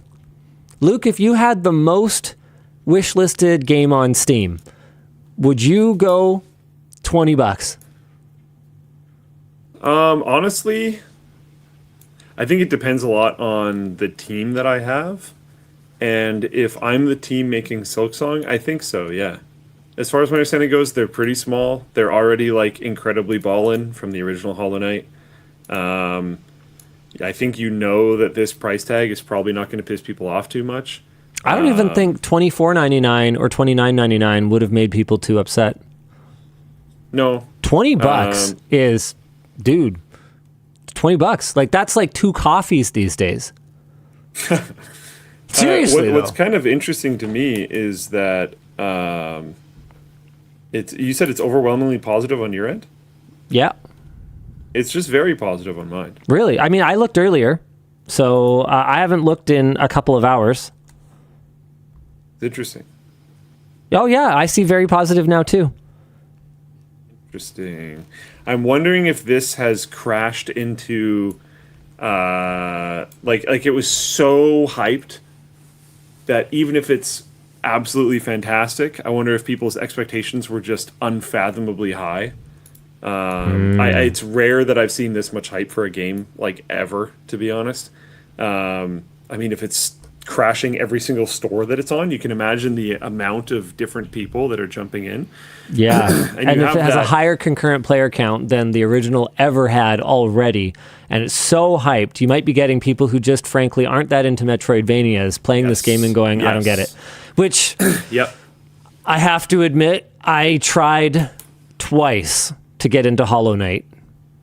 Twice I tried, twice I failed. I think I have like 3 or 4 hours in it, and I just kind of got bored and didn't keep playing. And yeah, Metroidvanias aren't my kind of game. I never really got into Hollow Knight either.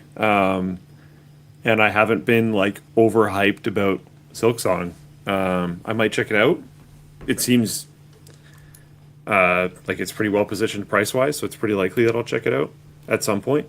But like, yeah, I don't know. It's crazy that it's been out for as little time as it has been, and it has 24,000 reviews already. Like, my God.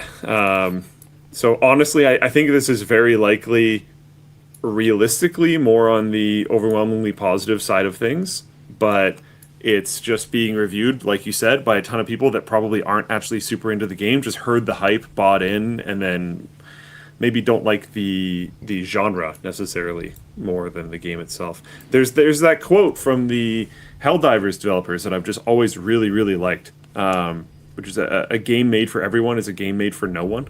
Yeah. And when you hit this level of popularity, some of the negative reviews might be just because it was a game that wasn't made for you. Okay, this is cool. Check this out. What's up?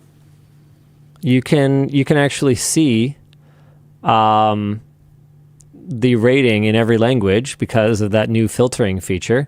So English is now very positive. I believe was overwhelmingly positive earlier today. We talked about that on the WAN show. Yep. Yeah. Chinese, not that into Next. it. 11,000 reviews. So that is the second biggest language market for this game. And they're like, oh my God. So the 24,000 reviews is only in English. There's so many more than that. Yeah, 60,000. Wow. That's crazy. The Latin world flippin' loves it. Loves it. Is part of that a lot of these I know that Brazil in particular is heavily tariffed, and computers tend to not be as high performance for the average gamer. Is part of that just having a brand new game that is super hype that runs great on your machine? Like, do you think there's just a little bit of excitement about that potentially? That might be part of it. I'm just guessing. You know, why do the Turks love it?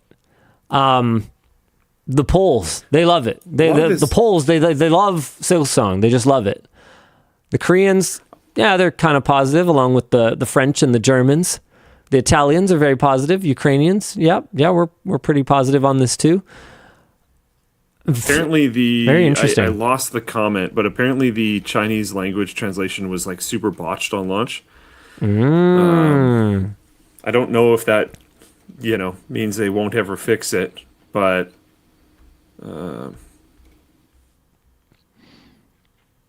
yeah, I can't find the comment, but apparently that was the thing. Apparently it's very cheap in Mexico, so they probably did some very focused localized pricing. I wanted to go check out what the breakdown was for tape to tape, but it turns out that they do not have enough reviews to trigger a language specific review score. There's all languages and your languages, and yeah. Wait, they're different though. I know. I'm not quite sure what that means. That's kind of weird. Yeah. Interesting. Anywho. Moving on. It took 15 years, but Instagram is finally available for iPad. And this was the best they could do. Holy actual fuck. That's all I have to say. I can say more. Look at all this you're a photos app. Supposedly. What is all of this blank space? What the heck? Man. What are you even doing? Just don't even bother then. Why'd they do it in landscape as well? Well, because it's an iPad. You got to be able to landscape. But like, oh my God. This is weird, the best you could do. This is very odd. I don't really understand. Parallelogram says, what's wrong with blank space? It made Taylor Swift millions. Thank you, Floatplane Chat. I love that you guys are there for me to make me feel better about my jokes. Is that a song? No. Oh, blank space? Yes. Okay. Okay, this is something. Robot vacuums level up. Literally. Eufy has created a robot vacuum that goes up the stairs. Sort of. That's definitely the brand I would want that from. Here we go. That's a joke. Yeah, I know, right? So Eufy shows off the new Mars Walker. is a shell that allows compatible robot vacuums to dock themselves and get carried up flights of stairs. What?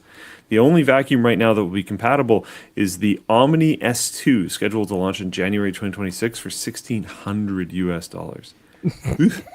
The Mars Walker attachment has no price yet, but is an add-on. It also doesn't clean the stairs; it just goes up them. Yeah. I mean, sure. That's another one that I really just don't think I have that much to say about. Wait, hold on.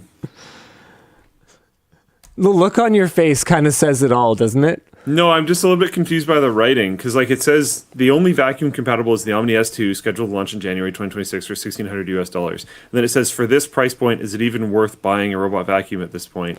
Or is it better to hire weekly cleaners? Okay. Are there cheaper vacuums? Like there is there Oh not? yeah, there's way cheaper vacuums, but that's the only one that's going to be compatible with the Mars Walker.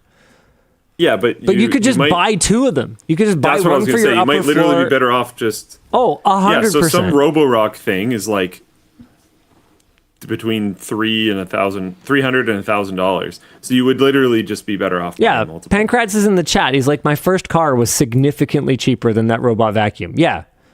Yeah. And the Mars Walker is an accessory, so presumably that accessory is not free on top of the $1,600. I mean, I got to imagine that I'll say this, with how much money robot vacuum manufacturers seem to have to throw around for sponsorships, Dude. clearly people are buying them. Like, they're also just lots all of them. over every trade show ever. Like there's something to be said about what the heck is going on there. Dude, I can't believe how many pool robot companies there are. Right? Yeah, we saw another one at IFA. That was nuts. I made a joke about how we should do like a top 5 pool robots short as a joke. There wasn't enough of them, but there are definitely some. And again, same thing. They seem to have ample budgets for sponsorships, so presumably people are buying these things. I mean, it's not that they don't work. Like I'm not saying they're like dumb or whatever. They're really expensive. And there's places in the world that are it's like more common to have a pool, but yeah, the robot itself is very expensive. It's interesting. Clearly high margin, I'd say that much. Dolby has jumped on the AI bandwagon. Dolby has announced some of the new features coming in Dolby Vision 2, the successor to its popular Dolby Vision HDR format. The original Dolby Vision was meant to give creators the ability to fine-tune how TVs present content in HDR, and it really was noticeably better than HDR10, which was its primary competitor at the time. Dolby Vision allows you to include metadata that tells your device, scene by scene, how to fine-tune the image that it is outputting. HDR10 did not. You were stuck sort of within a fixed band. The new format seems to be trying to strike a balance between artistic intent and solving common viewer complaints. So content intelligence apparently adds new AI capabilities to make the image crystal clear by improving clarity in any viewing environment without compromising intent, fixing things like content appearing too dark in less optimal environments. Okay. And then authentic motion is supposed to be the world's first creative-driven motion control tool to make scenes feel more authentically cinematic, but without unwanted judder on a shot-by-shot basis. Okay. In this case, Dolby claims to have fixed the soap opera effect that is commonly caused by motion smoothing by allowing filmmakers scene-by-scene control over how the feature is leveraged. Interesting. There are definitely cases where judder or even just 24 FPS, just low frame rate, has been very distracting to me in films that otherwise are just beautiful and amazing and perfect in every way. Like some of the mountain shots in Lord of the Rings, for instance. Yes. Where it's just like, here's some mountain peaks and they're like across the screen. It's like, yo, that's just distracting. I think that honestly, the Lord of the Rings mountain scenes is like the most classic example of that problem.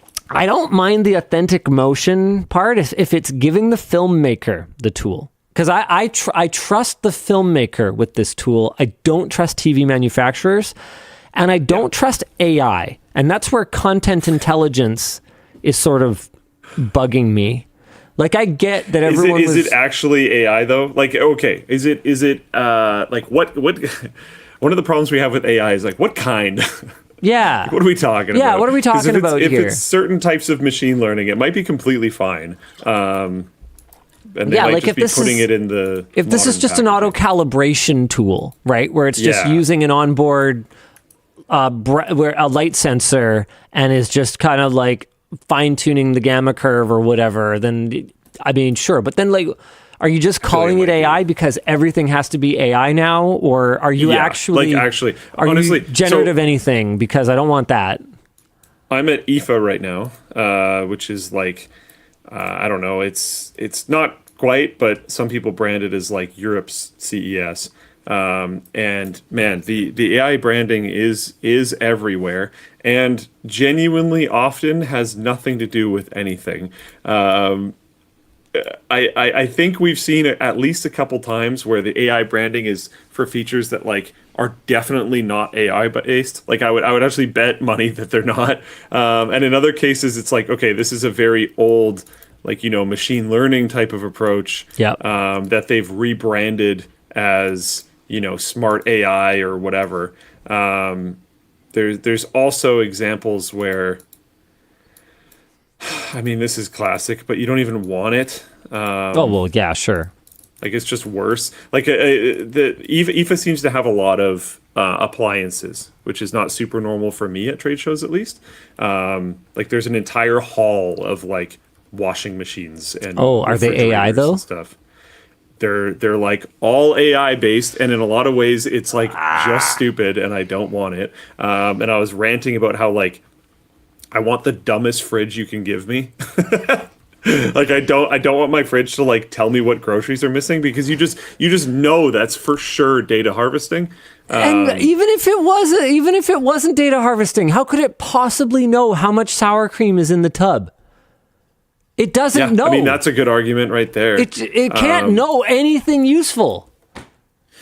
Maybe it like watches how many times you take it out, and like a tool. Maybe it has weight sensors in the shelves. I don't know, dude. A tool that gives me 30% of the information that I need is not a useful tool. No, like, I wouldn't mind having a live camera feed in my fridge that I can like log into like a security camera. I could see that being useful if I just want to know, like, oh crap, did I get a second jug of milk last time I was shopping? Because if I didn't, then I should get like because we generally keep 2 jugs of milk in our house. We have one that's in like the front, so that the kids can like get it, and then we'll usually have the backup one because that one will run out at some point. And so it's like, do we have a backup jug of milk right now? Like that? Yeah, sure, yeah, fine, useful. But like trying to like generate a shopping list for me, dude. We are decades away from that being useful at all, being functional enough that it could actually do anything.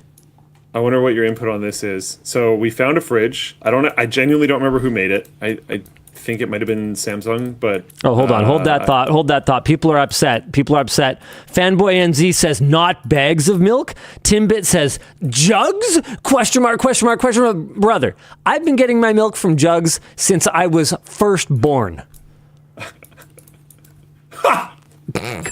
Took him a sec. Some of that was latency. I think I got that pretty quick. That was It's jugs on the West Coast.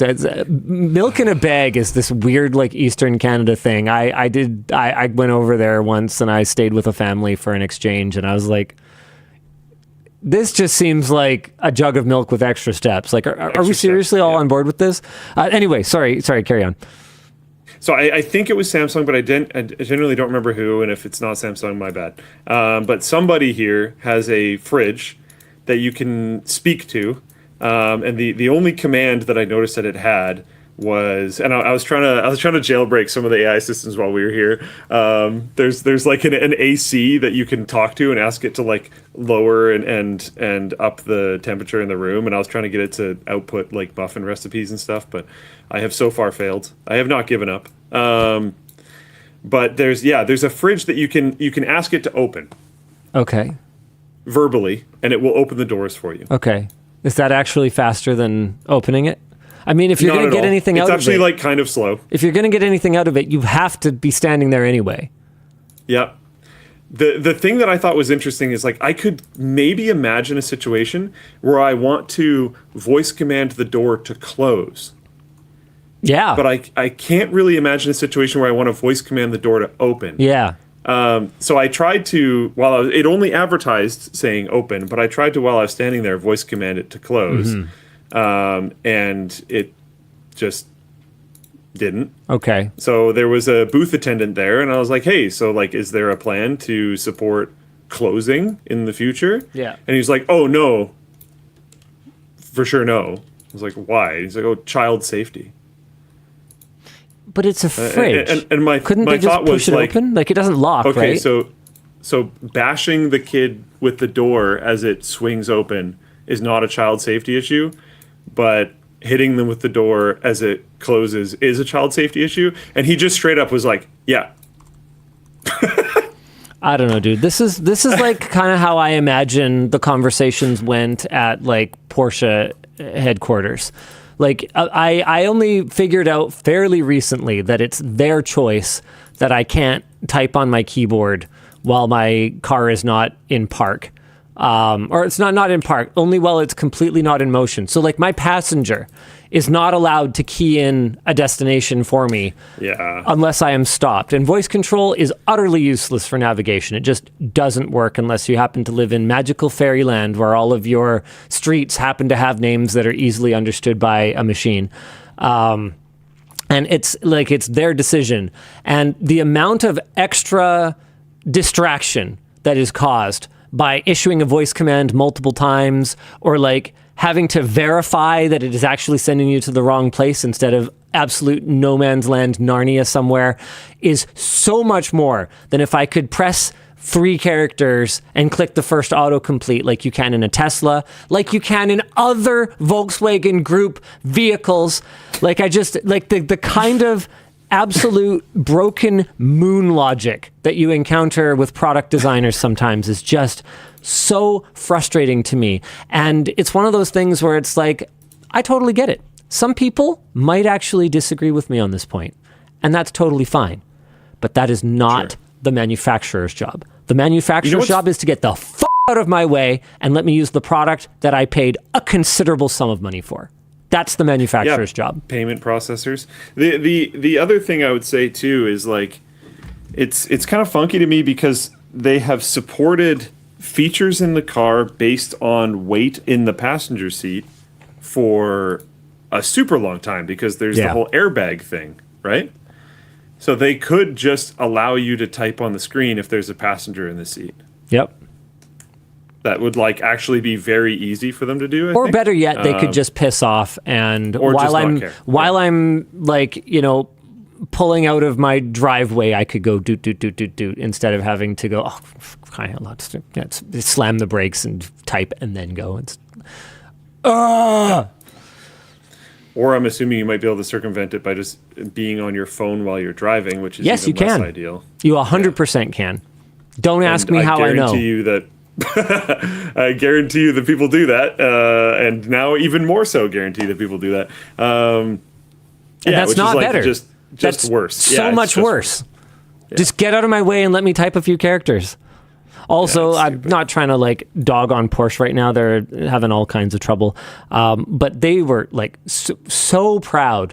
So Yvonne got a Macan EV earlier, and they were like so proud at both of the dealerships we went to look at various used ones because we were trying to get a deal of like how much more responsive the interface is. I'm like, bro, yes, it's better than what's in my Taycan, but like it's still worse than a Tesla from like 5 years ago. What are you guys even doing? Like, come on, man. They're like, oh, it's so responsive now. You're going to love it. I'm like, dude, I have a smartphone. Don't you have a smartphone? So you know what a touchscreen's supposed to feel like, right? This ain't it. Ugh. Yeah. What trouble? Financial trouble. Basically, the entire world is moving on to Chinese EVs, and except the places where they are tariffed out of competitiveness. And even that is just a matter of time. Like, I would be surprised if one of Canada's responses to the US tariff trade war situation wouldn't be to say, oh, so you want to completely fuck up the integrated North American automotive supply chain? Okay, fuck you too. We're going to just remove our tariffs on Chinese EVs. See you later. That would be super destructive to us too, but it's a super destruction that's already happening. So, all right. Yeah, we're already getting wrecked in that way. So Yep. I don't know how much it would necessarily change, to be honest. This is one of those things where it's like forethought doesn't seem to be a super strong suit of. This is just like the Nvidia GPU thing. It's very short-sighted. Yep. Yeah, Regnus says, I support that idea. I think we've got 2 of our premiers already that have gone on record publicly saying we should just drop the tariffs then on Chinese EVs, because I think we have the same tariffs as the US, 100% tariffs on Chinese EVs.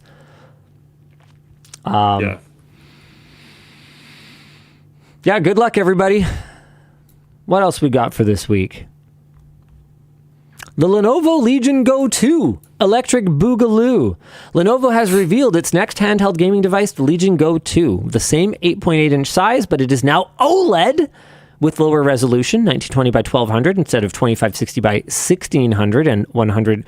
Oh, that's fine. Honestly, at that size, 1920 by 1200 is lots. It also apparently has a 144 hertz refresh rate with support for variable refresh rate. That's sick. A VRR OLED. Is that a first in a handheld? Does anyone have VRR OLED yet? I don't know. Guys, hit me up if there's a VRR OLED, because there's Switch OLED, but it doesn't support VRR. There's Steam Deck OLED. My understanding is it does not support VRR. My understanding is that was part of the reason that Asus has given for not doing OLED on any of their handhelds. We're talking handheld consoles. Yeah, handheld, guys, handheld. Well, people are saying phones are handheld, which is... Okay, I'm talking about not a phone. The category naming is hard, okay? Come on.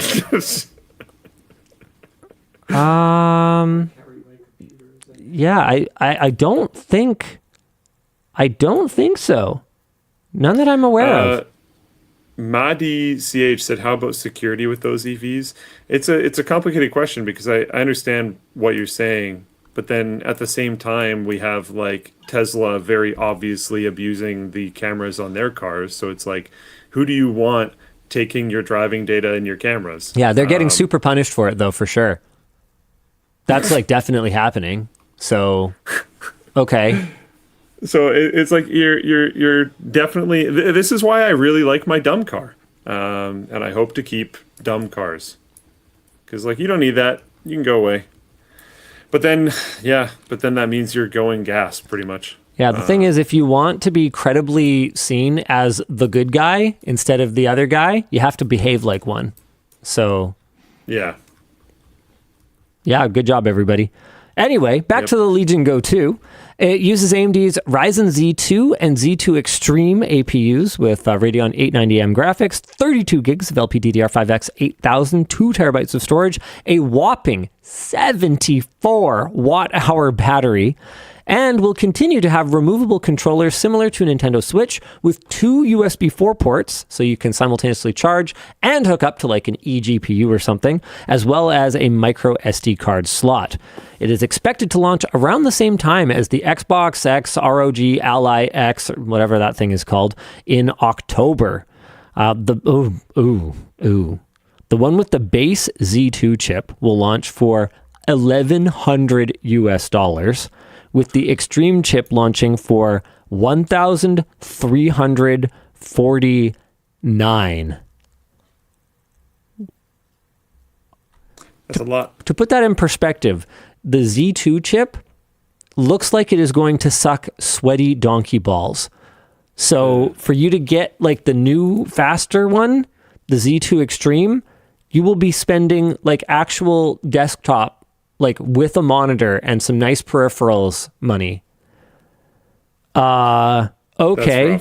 Our discussion question from Mr. Elijah Horner is, the handheld market is booming with so many companies now making second or third or fourth revisions. I mean, how many into it is Aya Neo or GPD at this point?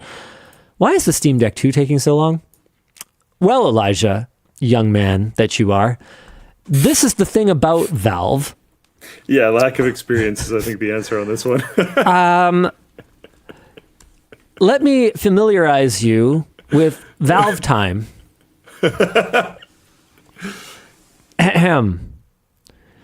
Valve time, October of 1997. Actual time, September of 1998. Valve time, 4 days. Actual time, 2 months and 6 days. Valve time, shortly. Actual time, 6 months. Valve time, 20 minutes. Actual time, 40 minutes. Valve time, soon. Real time, canceled after 10 years. Just be happy if you ever get a Steam Deck 2.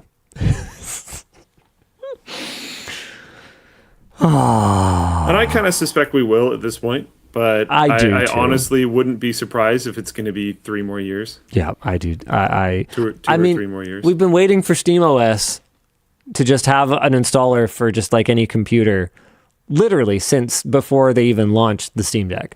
Like, this is just the Valve way. And you know what? When they execute on it, it'll probably be great, and they'll get to it when they get to it. Damn it, and you'll like it.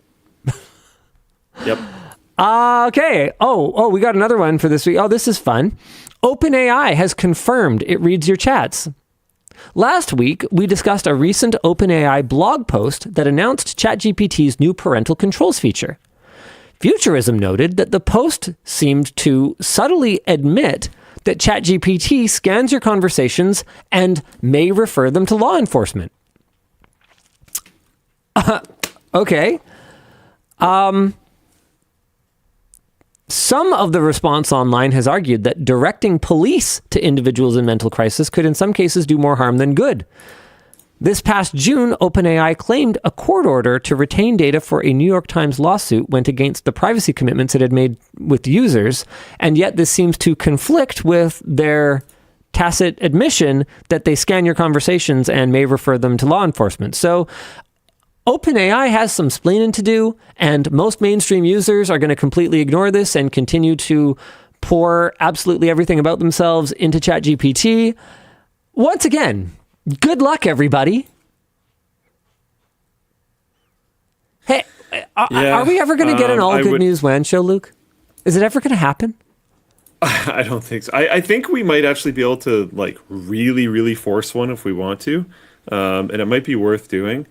But I'm going to yet again. I can't share my screen, but I can't recommend this video enough. I recommended it before. Linus knows the one I'm going to say. But there's a Wendell video that's getting a little bit older at this point. Aren't we all? Sad. Yeah, it's about a month old. It's called AI and You Against the Machine Guide, so you can own big AI.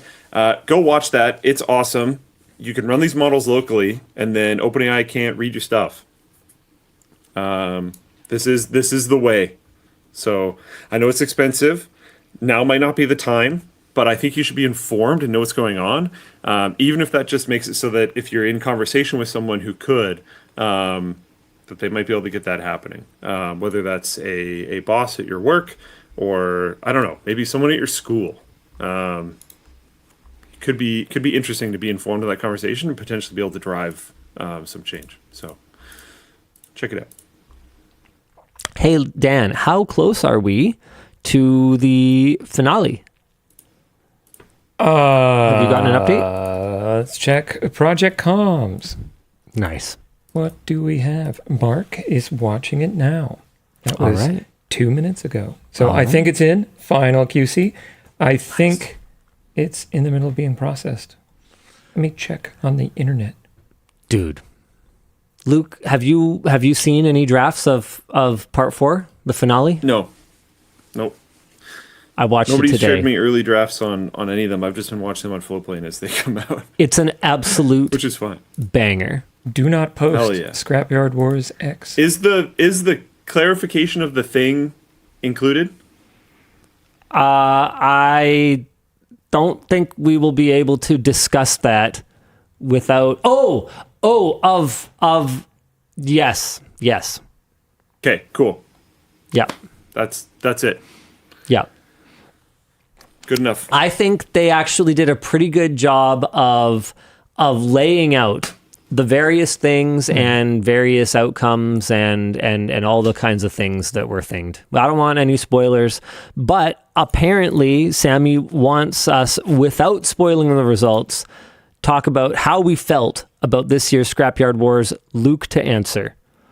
I'm just reading the notes from the Floatplane announcement. To answer me specifically? Yeah, I don't know what he's getting at though, so it's hard for me to kind of guide you towards the right things that you're supposed to talk about here. Yeah, that's tough. I don't really know what to say here, just because I don't want to ruin anything. Yeah, maybe you don't have to say anything then. If you just feel like, anything you say can and will be used against you in a court of spoilers, then just don't do it. I mean, okay, I guess I can Sammy's talk not about our the boss. episodes that are. I can kind of talk about the episodes that are already out. Sure. I talked before anybody saw any episode about how like insane that week was for me, and I don't think this is like my best Scrapyard Wars showing as an individual. People on my team did well, and I think that was cool. I think my contributions were less than I would have hoped that they were going to be.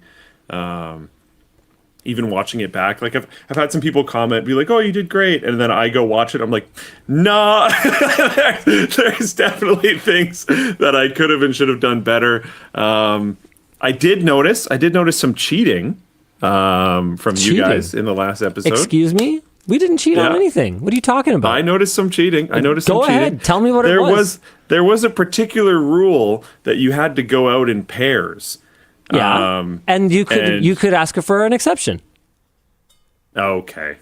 Yeah. So we did. What is even the point? I mean, we got exceptions too, but what is even the point of rules? What are you talking about? What are you even talking We got exceptions too. Exceptions too. I'm not. If you got an exception, then it is what it is. It's all good. Yeah, well, dude, we followed the rules. I didn't want any false accusations like with Scrapyard Wars 9. So we followed That was the not a rules. false accusation. That was not a false accusation. That was BS. 100% false. That was BS. You absolutely cheated. We followed. I didn't. Garbage. We followed the rules Trash. to a T. We followed the rules. Respected them even. Respected them. Because we had a person on our team who was, our driving situation was interesting. I'll say that much. I mean, yeah. You know what? Look, hey. I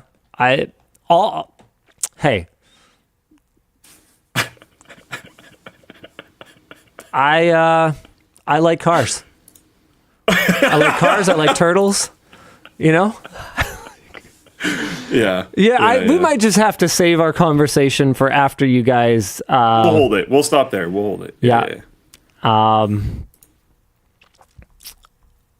You know what? I'm gonna have to do the Floatplane announcement now, and then we'll just have to post it shortly after WAN show ends. Then, okay, Dan?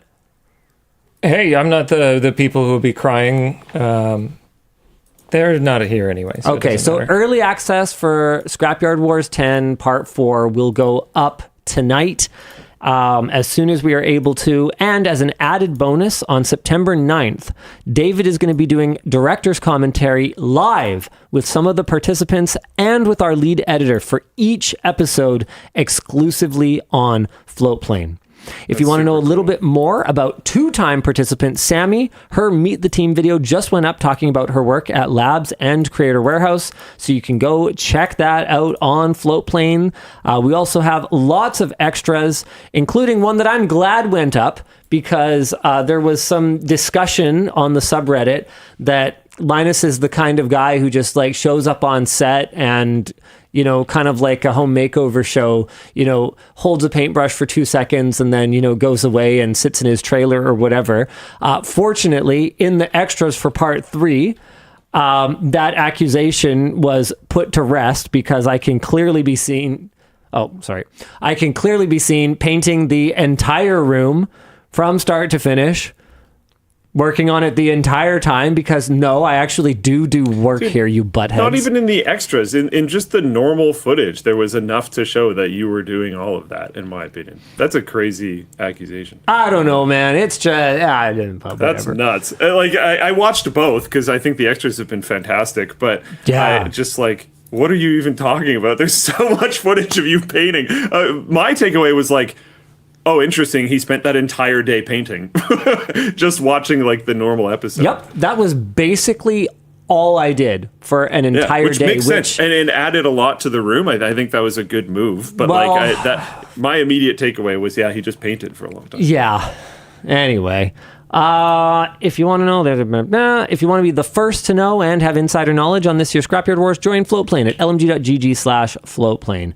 And the final episode of this series will come out. I'm getting an ETA now. Soon on YouTube as well. All right, Dan, time for some merch messages? Sure, we're already there. That sounds great. Let's see. I push this button. I'm going to get my phone.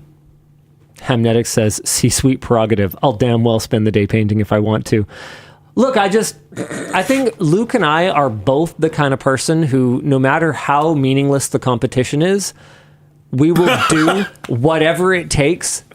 No matter how small the prize is, we will move heaven and earth to win for glory. Like it's, I don't know, just, like I wouldn't think of myself as like a mean loser or like a sore winner necessarily. Like I love me some trash talk. But I'd like to think it's, it's always in good fun, but I love the spirit of competition. And yeah, Luke's like exactly the same way. So, if it involved just doing some kind of horrible task, have no doubt that either of us would do it to win a worthless trophy. Yeah. Yeah, pretty much. Yeah, Dan too. Do anything for the L. It almost, honestly, I don't know. It's probably almost parabolic. Where like if it is the most meaningless thing. Oh yeah, same. If it's like, oh, you can win like, a $10 or a $15 flash drive. I feel like I would try less than if it was like a plastic fake 3D printed trophy. If that makes sense. I think I would probably, kill live on camera if the prize was just a firm handshake from Linus. Amaria says $1,000 and like your own private island. That sounds like effort. Amaria says the competition, if it were more serious, it wouldn't even be fun. I watch it for the dedication to the lowest possible stakes. Yeah. Dude, but you don't understand how important the trophy is. Oh my gosh. I didn't even know there was a trophy. To be perfectly honest, I didn't know there was going to be a trophy to the end. I thought it was just like a you win. Yay. Next video. Do we have any merch messages, Mr. Dan? Yeah, sorry to get distracted. No, I'll do L and the tips. I was made the CTO of my organization and nominated as a distinguished engineer. I mean, that's not even a weird flex. All right. Heck yeah. The expert in my field. If Floatplane, Labs, etc. had DEs, then for what tech? What if each of you made a DE? I don't know what. Somewhere. I thought it was somewhere. Yeah. What if each of you were made a DE somewhere? Like, what would you be the distinguished engineer in? Like, the expert in your field? I don't know. I'm an all-rounder. I'm a jack of all trades. You know what? That's my DE. I'd be the DE in distilling jargon. Like, I don't know if there's many people who do that quite That's pretty good. like I do.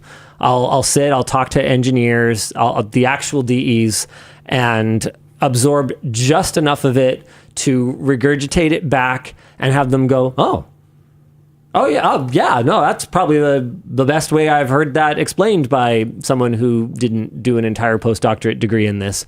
Good job. And I'll be like, thanks. I have now forgotten all of it. So as long as the words on the page are right and you say they're right, we're good. That's my superpower.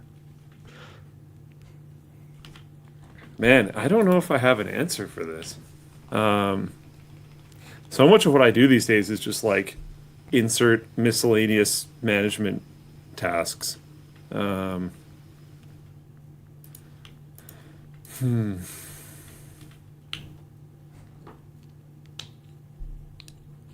like to think that I'm good at getting people to kind of like rally behind a banner. So like alignment, I guess. Motivation. Yeah, sure. I'll go with that. Okay, up next. Oh, you're talking to me too? They asked you. I don't make the rules. Troubleshooting. That's mine. I like that. Why broke? You know what? Yeah. Yeah. Yeah. Channel broken. Why broken? Why broke? Yeah. It Sound broke. broken. Power broken. Here, fix. Do this. Throw out. Buy Trace new. broken. If only I could figure out why life broken. Up next. Hi. That got heavy. Hi, LLD. It's like cobbler's children, right? My shoes are bad. Hi, LLD. With many devices that were purchased during the pandemic, now aging out of schools and businesses, what are your thoughts on the future of e-waste in North America? What future? It's a crisis. It's an enormous problem, and it's exacerbated by a trend towards less and less repairable and deconstructable, right? Like like touchscreens. I actually didn't become aware of what an ecological disaster touchscreens were. Or sorry, I should say environmental, not necessarily ecology. But what an environmental disaster touchscreens were until quite recently, because the way that they're laminated and fused makes them much more difficult to separate into their constituent parts, apparently. Yeah, it's a catastrophe, and one that humanity will probably not end up having to deal with because we'll be dead.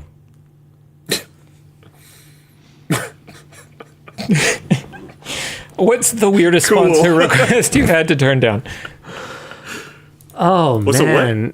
The weirdest sponsor request you've had to turn down. See, I was trying to think, like, maybe something from D-Brand, but I basically never really say no to them, so... Yeah.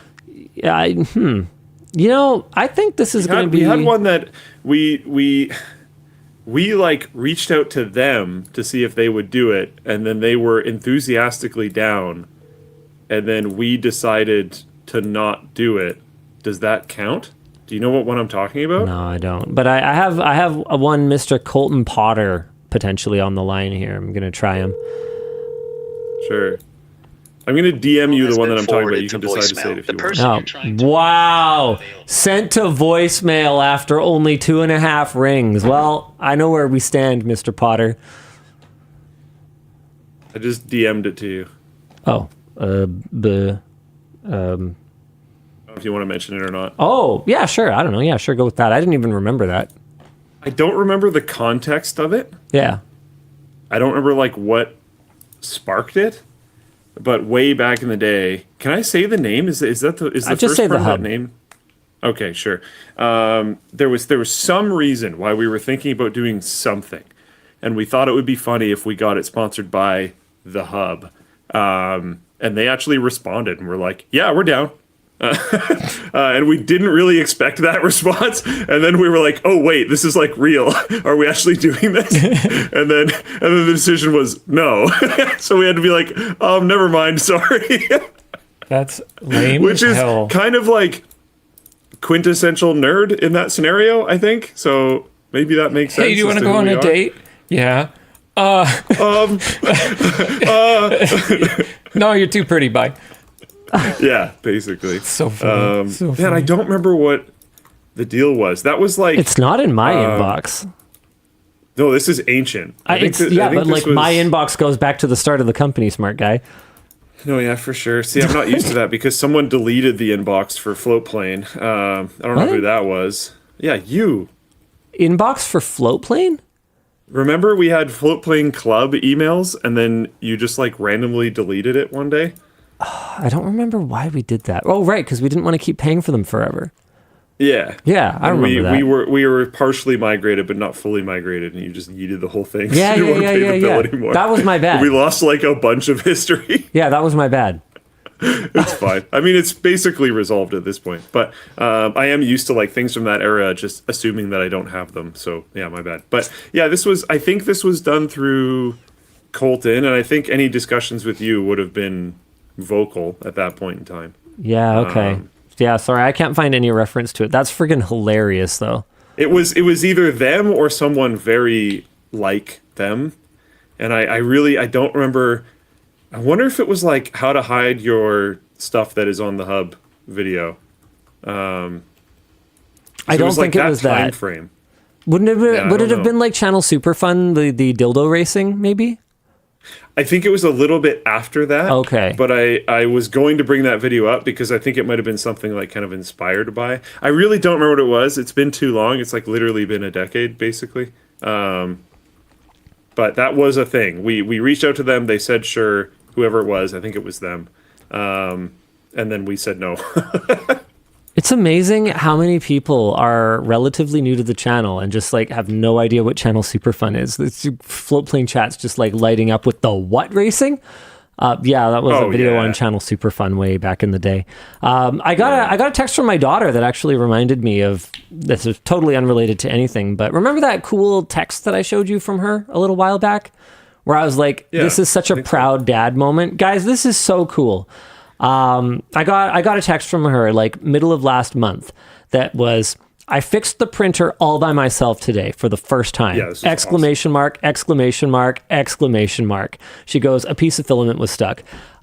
Dude, it worked. That's so cool. It freaking paid off. The Christmas present for like the big one for the whole family, I want to say 2 Christmases ago now, was a Bamboo Labs printer, P1S, and then a few AMSs, because the idea that I had in my head was that, in particular, my daughters, who I recognized immediately were going to just use it as a toy factory, were going to eventually run into enough problems that I was eventually going to lose patience with fixing it for them, to the point where they were going to have to start learning how to manage it themselves, and they were going to run out of already prefabbed creations that they could just print, and get to the point where they were going to have to start learning to model stuff, and it's freaking happening. It took about 20 months, but it's flipping happening.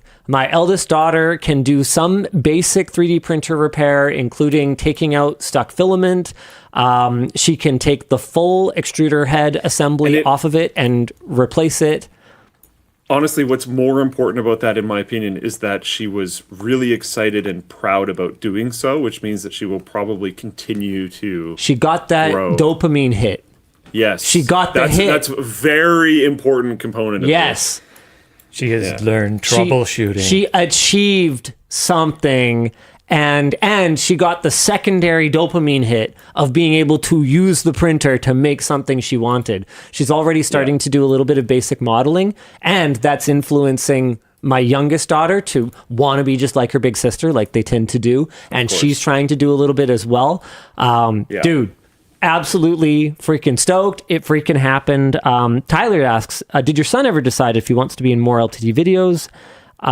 Actually, yeah, he expressed some interest over the course of the summer, and he is currently in the first or second draft phase of a Kindle video. So I basically told him, look, I don't mind a little bit of light nepotism, but the way that it's going to work is if you want to, do anything that isn't just as my son, you're going to have to shovel some shit, if you know what I mean.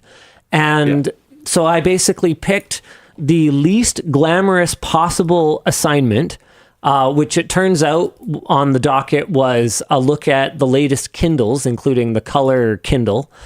And I went, okay, here's some basic guardrails of, sort of where to go for information, yourself, other publications that have covered it, just, to learn what their thoughts were, but think for yourself.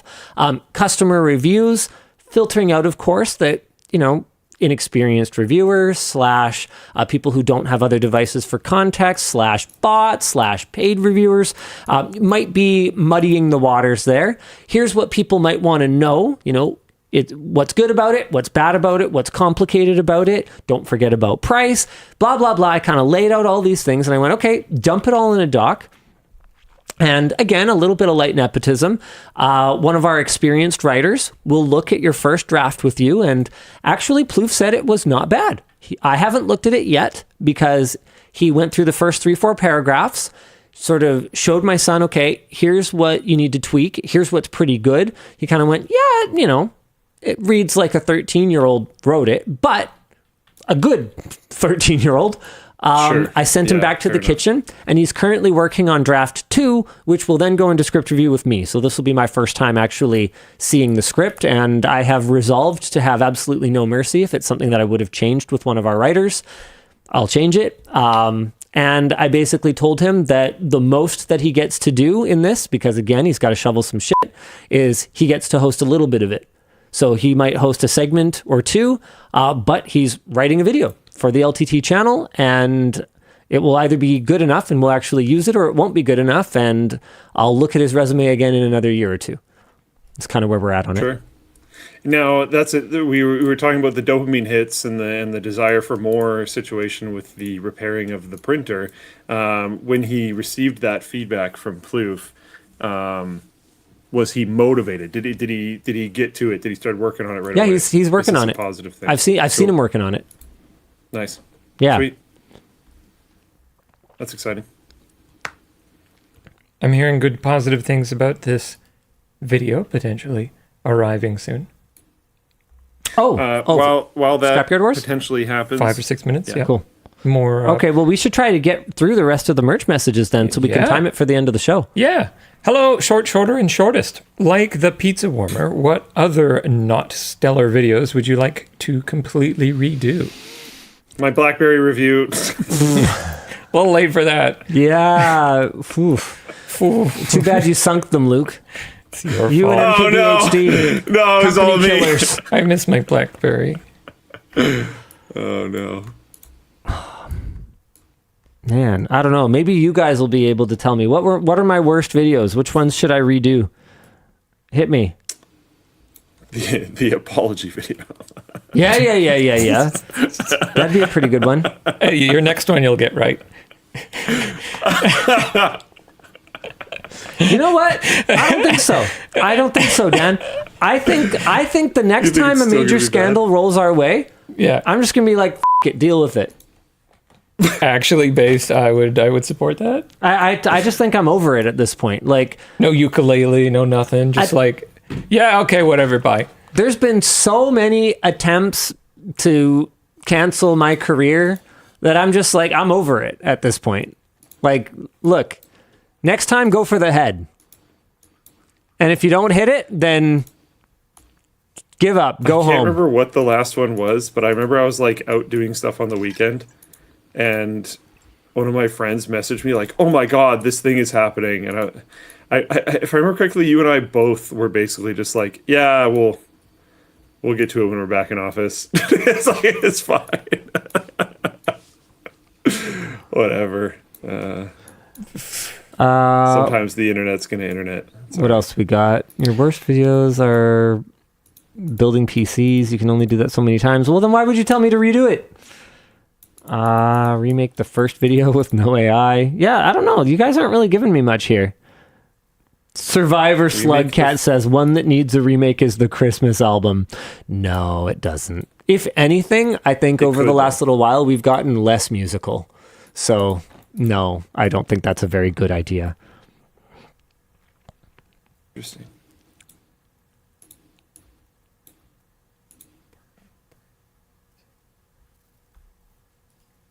Dan? Is that true for like the world? Oh, I thought you were going to continue with another one. Nope. Hi, LMG. I just got a brand new monitor with HDR functionality. Nice. Whenever I turn it on, it looks weird. Is that just me? Why do people turn on HDR? I love the magnetic cable organization and bottle. Okay, Windows HDR can sometimes be a little bit funky. I actually encountered it earlier today. Sometimes you turn on HDR in Windows and it's like pretty darn looking like it kind of should at the desktop.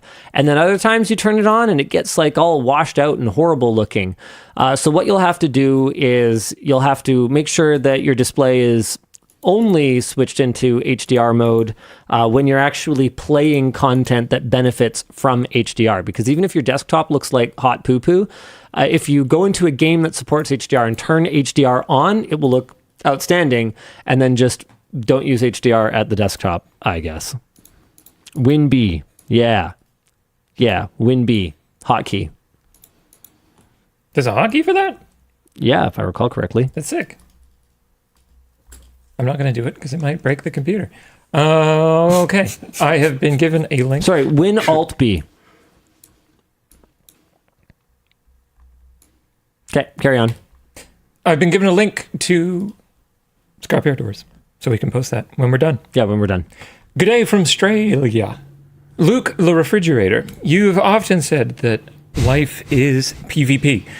As a bloke who seems set on making the world better, how do you square that with the life is PvP philosophy? Any tips? I would say probably kill them quickly so they don't suffer.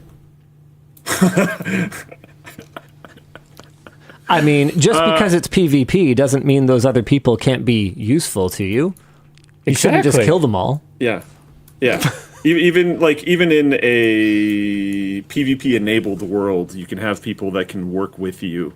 If you think about, even if you think about just video games, right? Like if you think about one of the longest running ones now, EVE Online, it's like extremely brutal, extremely PvP enabled. You'll have like spies that'll steal stuff from groups all the time, but that doesn't stop people from working together, because in order to accomplish more, you have to work together. And you will find people that are generally going to act in a way that benefits you. You can argue that effectively every single action like ever made is selfish, but there can be selfish actions. That's such a cynical viewpoint.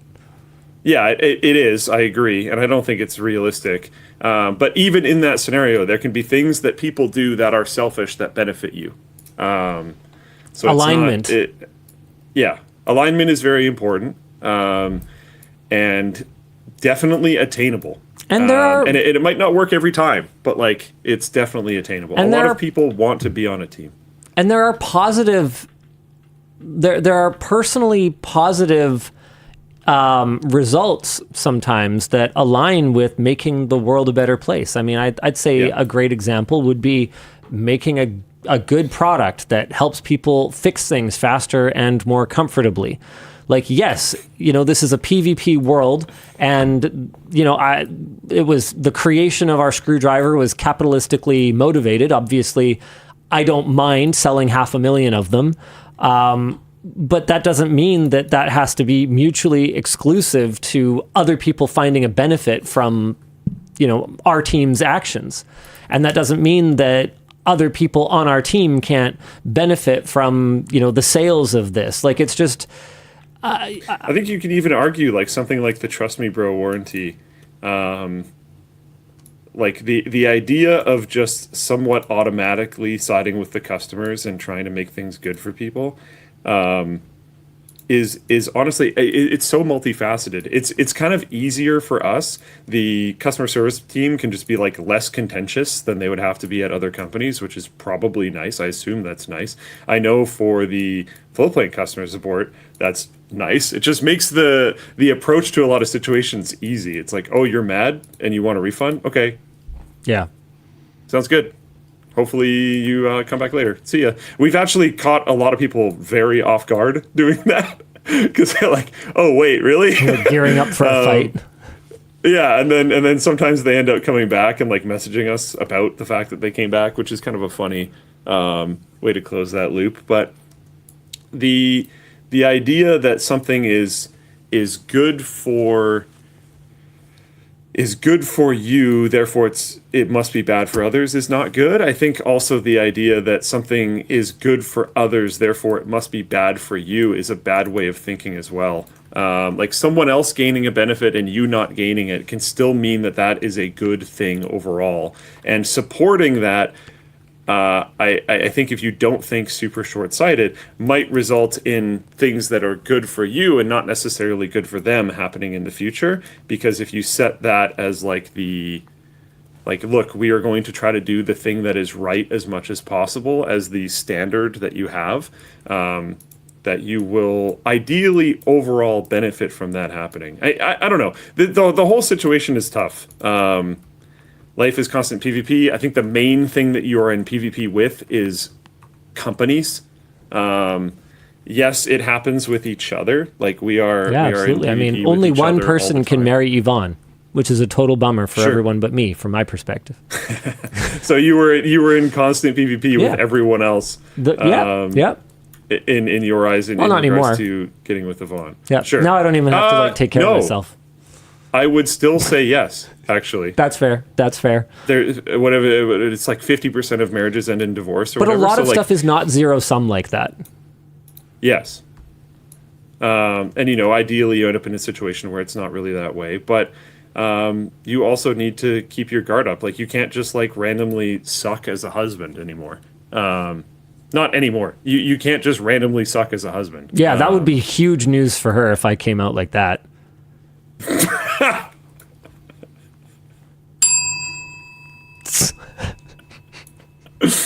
Oh my god. But yeah, I don't know. Anyways, the main thing you need to keep your guard out for is company stuff. The concept there's no such thing as a free lunch is like super true, and you should just be aware of it. If something's free, you're the product, and that is very intense. I've been talking recently about how what we're paying for is shifting. We're like paying to not have things now. You're paying to not have ads. You're paying to not have your data stolen. You're paying to not be involved in like really brutal surveillance and data harvesting schemes. Yeah. You're paying to avoid these problems. Yeah. And Or like that forced should labor in hopefully your help people products be and stuff aware. like that. Sorry? Or like forced labor in the production of your products. Like that's an Yes. extra, you know? And it's a rather extreme extra because that forced labor, whoo boy, it's real cheap. Yeah. So Sure it's interesting. I think it's also tough because, and I catch myself with this as well sometimes, but like the things I care about, or like, I care about a lot of things, but the things that I decide to action that I care about, it's hard to not try to push other people to like definitely just follow the same things that I do. And everybody's got their own little wars going on. I don't know. Something about recognizing that life is a constant PvP environment is just also recognizing that people are going through it all the time. And it's tough to know what battles somebody is fighting. And that doesn't mean, you have to be just incredibly lenient with everyone all the time. But I think it's just sometimes understanding that they're like, everyone all the time is bringing an incredible amount of baggage to every single scenario they're ever in. You never know like why someone reacts to something so intensely, and it's probably because of tons of other things going on that you have really no way of ever understanding. So just try to not take things too personally. Keep your head down and understand that basically every company is trying to loot you all the time. Hey, what did I just get linked here? Sidecar, your personal automotive assistant. Someone just sent this to me in chat. Sid BMW sent this to me. Apparently, the Taycan is the top car driven by people who use this app. What does it do? That's wild. There's so few Taycans on the road. Oh, never mind. I figured it out. It warns you about recalls. I've had a few of those. I could see Taycan owners caring about that. And it looks like it helps you. It looks like it helps with trip planning, which the Taycan has craptastic range. So never mind. Okay, I figured it out. Okay, Dan, next one. Sure thing. When water bottles was a new product, Linus mentioned a known issue with the black and gold water bottles, that the gold would fade quickly for some users. Is that just a factor of the printing method? Yes, and we have explored other printing methods and have not found a good way for gold paint on the water bottle with the current processes and manufacturing that we use to not fade. So I think we either removed it from the site or we just have a disclaimer on it now that we don't cover fading of the gold. I can't remember which one it is at this point. I'm going to check. It looks like we do still have it on the site. And disclaimers. Gold ink may be more prone to wear and discoloration from skin oils and exposure to heat than other colors. Some fading is normal over the lifetime of the product, and it is not dishwasher safe. So that's what we ultimately went with, because people got mad. That's right, I remember now. People got mad when we took it away. They wanted the option to have a faded gold bottle, and we were like, okay. Oh, speaking of which, we may have found a coating for the screwdriver shaft. Gold? Define? Black. A gold coating? No, black. That would be cool. Oh, that'll actually survive? Any coating is not invulnerable. But a lot better. But a lot better than the OG. That's cool. That's pretty exciting. So yeah, I think people would be quite interested to see a black shaft return. I actually have another merch message about that. Oh, do you really? And let me see if I can find it here. About black shafts? Hi, DLL. Linus, a couple weeks ago you mentioned y'all were almost sold out of fail shafts. Yep. Will more scribe drivers come back once you're out? Hopefully, black shafts return. So yeah, it was actually the scribe driver that drove us to re-explore black coatings and look at some of the options, re-look at some of the options we looked at previously, but maybe with different partners, and then look at some new options that had come to light. And we found one that worked really great on Scribedriver, and we kind of went, well, if it works on a Scribedriver, then it should work on a screwdriver, because they're like made of the same thing. And so we've been exploring it. We still have not finalized anything with respect to black coatings and whether or not that will end up in a product again. But we do have some promising leads. As for Scribedriver, yeah, we've talked about it, and the team wants to keep making them. I mean, they continue to sell really well. Like, how many scribe drivers did we sell yesterday, for instance? Here, I'm gonna check. You guys can be privy to this information. Yesterday was just a normal, very normal day on the store. Like, we didn't have any special promos running or anything like that. So just like a run rate kind of day. And oh man, the report takes a little while to pull. Here we go. Scribe driver. So we moved like 30 scribe drivers yesterday. So it like just sells. It's great value. It's a great product.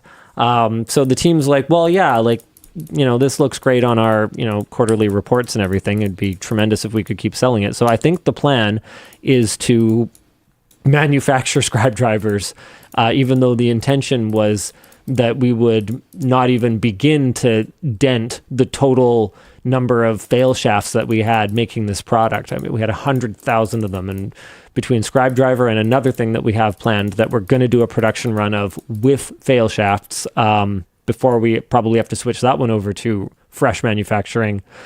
We're almost out of them. So what a, if anything, what a in my success. opinion, I think that's really, really cool because it shows that you can take a recycling project and turn it into something so profitable that it's worth doing beyond just the Yeah. recycling. And which is like just so an you- awesome story. Just so you guys know, we're going to try to give you guys a heads up when you'll have your last opportunity to grab a scribedriver before they become like not fail shafts. Like if you want one that is a piece of LTT failure history, everything you order today will be a fail shaft from that manufacturer that boned us. But at some point, they will switch over. So if you want to get a pencil or a pen, we have both mechanical pencils and pens now for a scribedriver. Now is a great time to get one and be sure that you will get a fail shaft. Hey, Three Musketeers, Linus. After finding Tahomey podcast, I was wondering, are you still using Homey at home? If so, what have you been enjoying since installation? We'll hear this tomorrow on Spotify. Homey is super cool, and when I finally fix all my light switches and get everything sort of aligned, I may switch over to it, but as it was, we did the install and we did a bunch of tests with it. It's like super awesome, but I already had what little I have working with Home Assistant, and so I have not switched my home installation. However, if nothing dramatically changes with my Home Assistant situation, I may just go Homey. We're also looking at potentially doing another house renovation project. This is something that is still very early stages. And if we were to do something that, is not intended to be administered by someone who feels like doing it as a hobby, Homey is something that I would strongly recommend. It seems like they are pretty serious about making the experience of bringing together disparate ecosystems actually palatable for people who don't want to make it their part-time job. LL and D if you play, have you tried the Anno 117 beta? Oh. If so, what do you think? I didn't know there was one. No.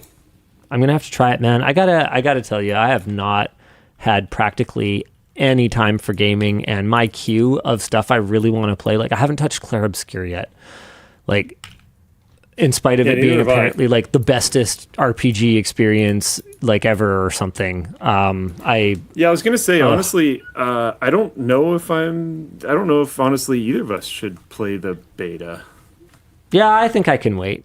With the amount of time that we have for games these days, I feel like I would leave versions of previous me to do the beta stuff, which is great, and I liked doing that stuff back then. But right now, I will wait. I think work's been just I'm very excited, crazy lately. In no particular order, here's my games that I need to play on my to-do list: The Outer Worlds, which I did put like an hour or two into, but I never really got to get very deep into it. Fell Seal Arbiter's Mark, Destroy All Humans, Dragon Quest XI. Oh my god, this is so funny. This is so old. I have Play that Chinese game that's basically Breath of the Wild. This was a you recommendation for Genshin. Wait, me? Really? Yeah, because you were saying... I've never even played Genshin. I know, but you were saying that, I think it was Jaden, you were saying was really enjoying it back when it first came out or something. Oh, Jonathan. Yeah, Jonathan. Okay, it was someone from the Float Plane team. This is 5 years ago now, so... I have played Project Triangle Strategy, play TIE Fighter Total Conversion, play Rise of the Third Power, play RFL, play Risk of Rain 2 with Luke, Barrington recommended, play Reach the Future, Final Fantasy Tactics mod, play that Final Fantasy game for Android, Final Fantasy Dimensions, play 8-Bit Adventures, The Forgotten Journey and sequel, play Octopath Traveler. Actually, I played a little bit of Octopath Traveler. I did not enjoy it. I'm ticking that off.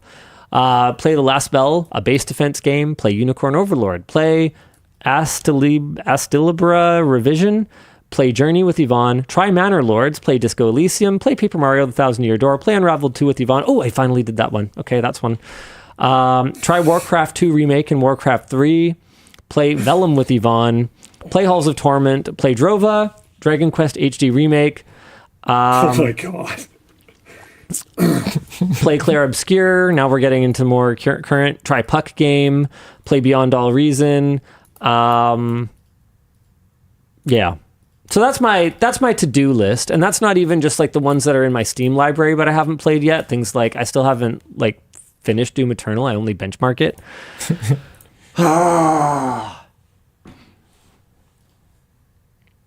Yeah. Yeah. Work's been crazy lately, man. It's been all right. It's all right. To be clear, I'm all right, but like, yeah, It has been pretty crazy. it's been pretty crazy. The views just deciding to go freaking haywire on us was not the best timing in the world, I would say. I'm very tired. But hey, we're still here. Who's Svino in chat? Is that Sven? Yeah. Oh, okay. Can't believe you haven't played DQ11. What's DQ11? Oh, Dragon Quest.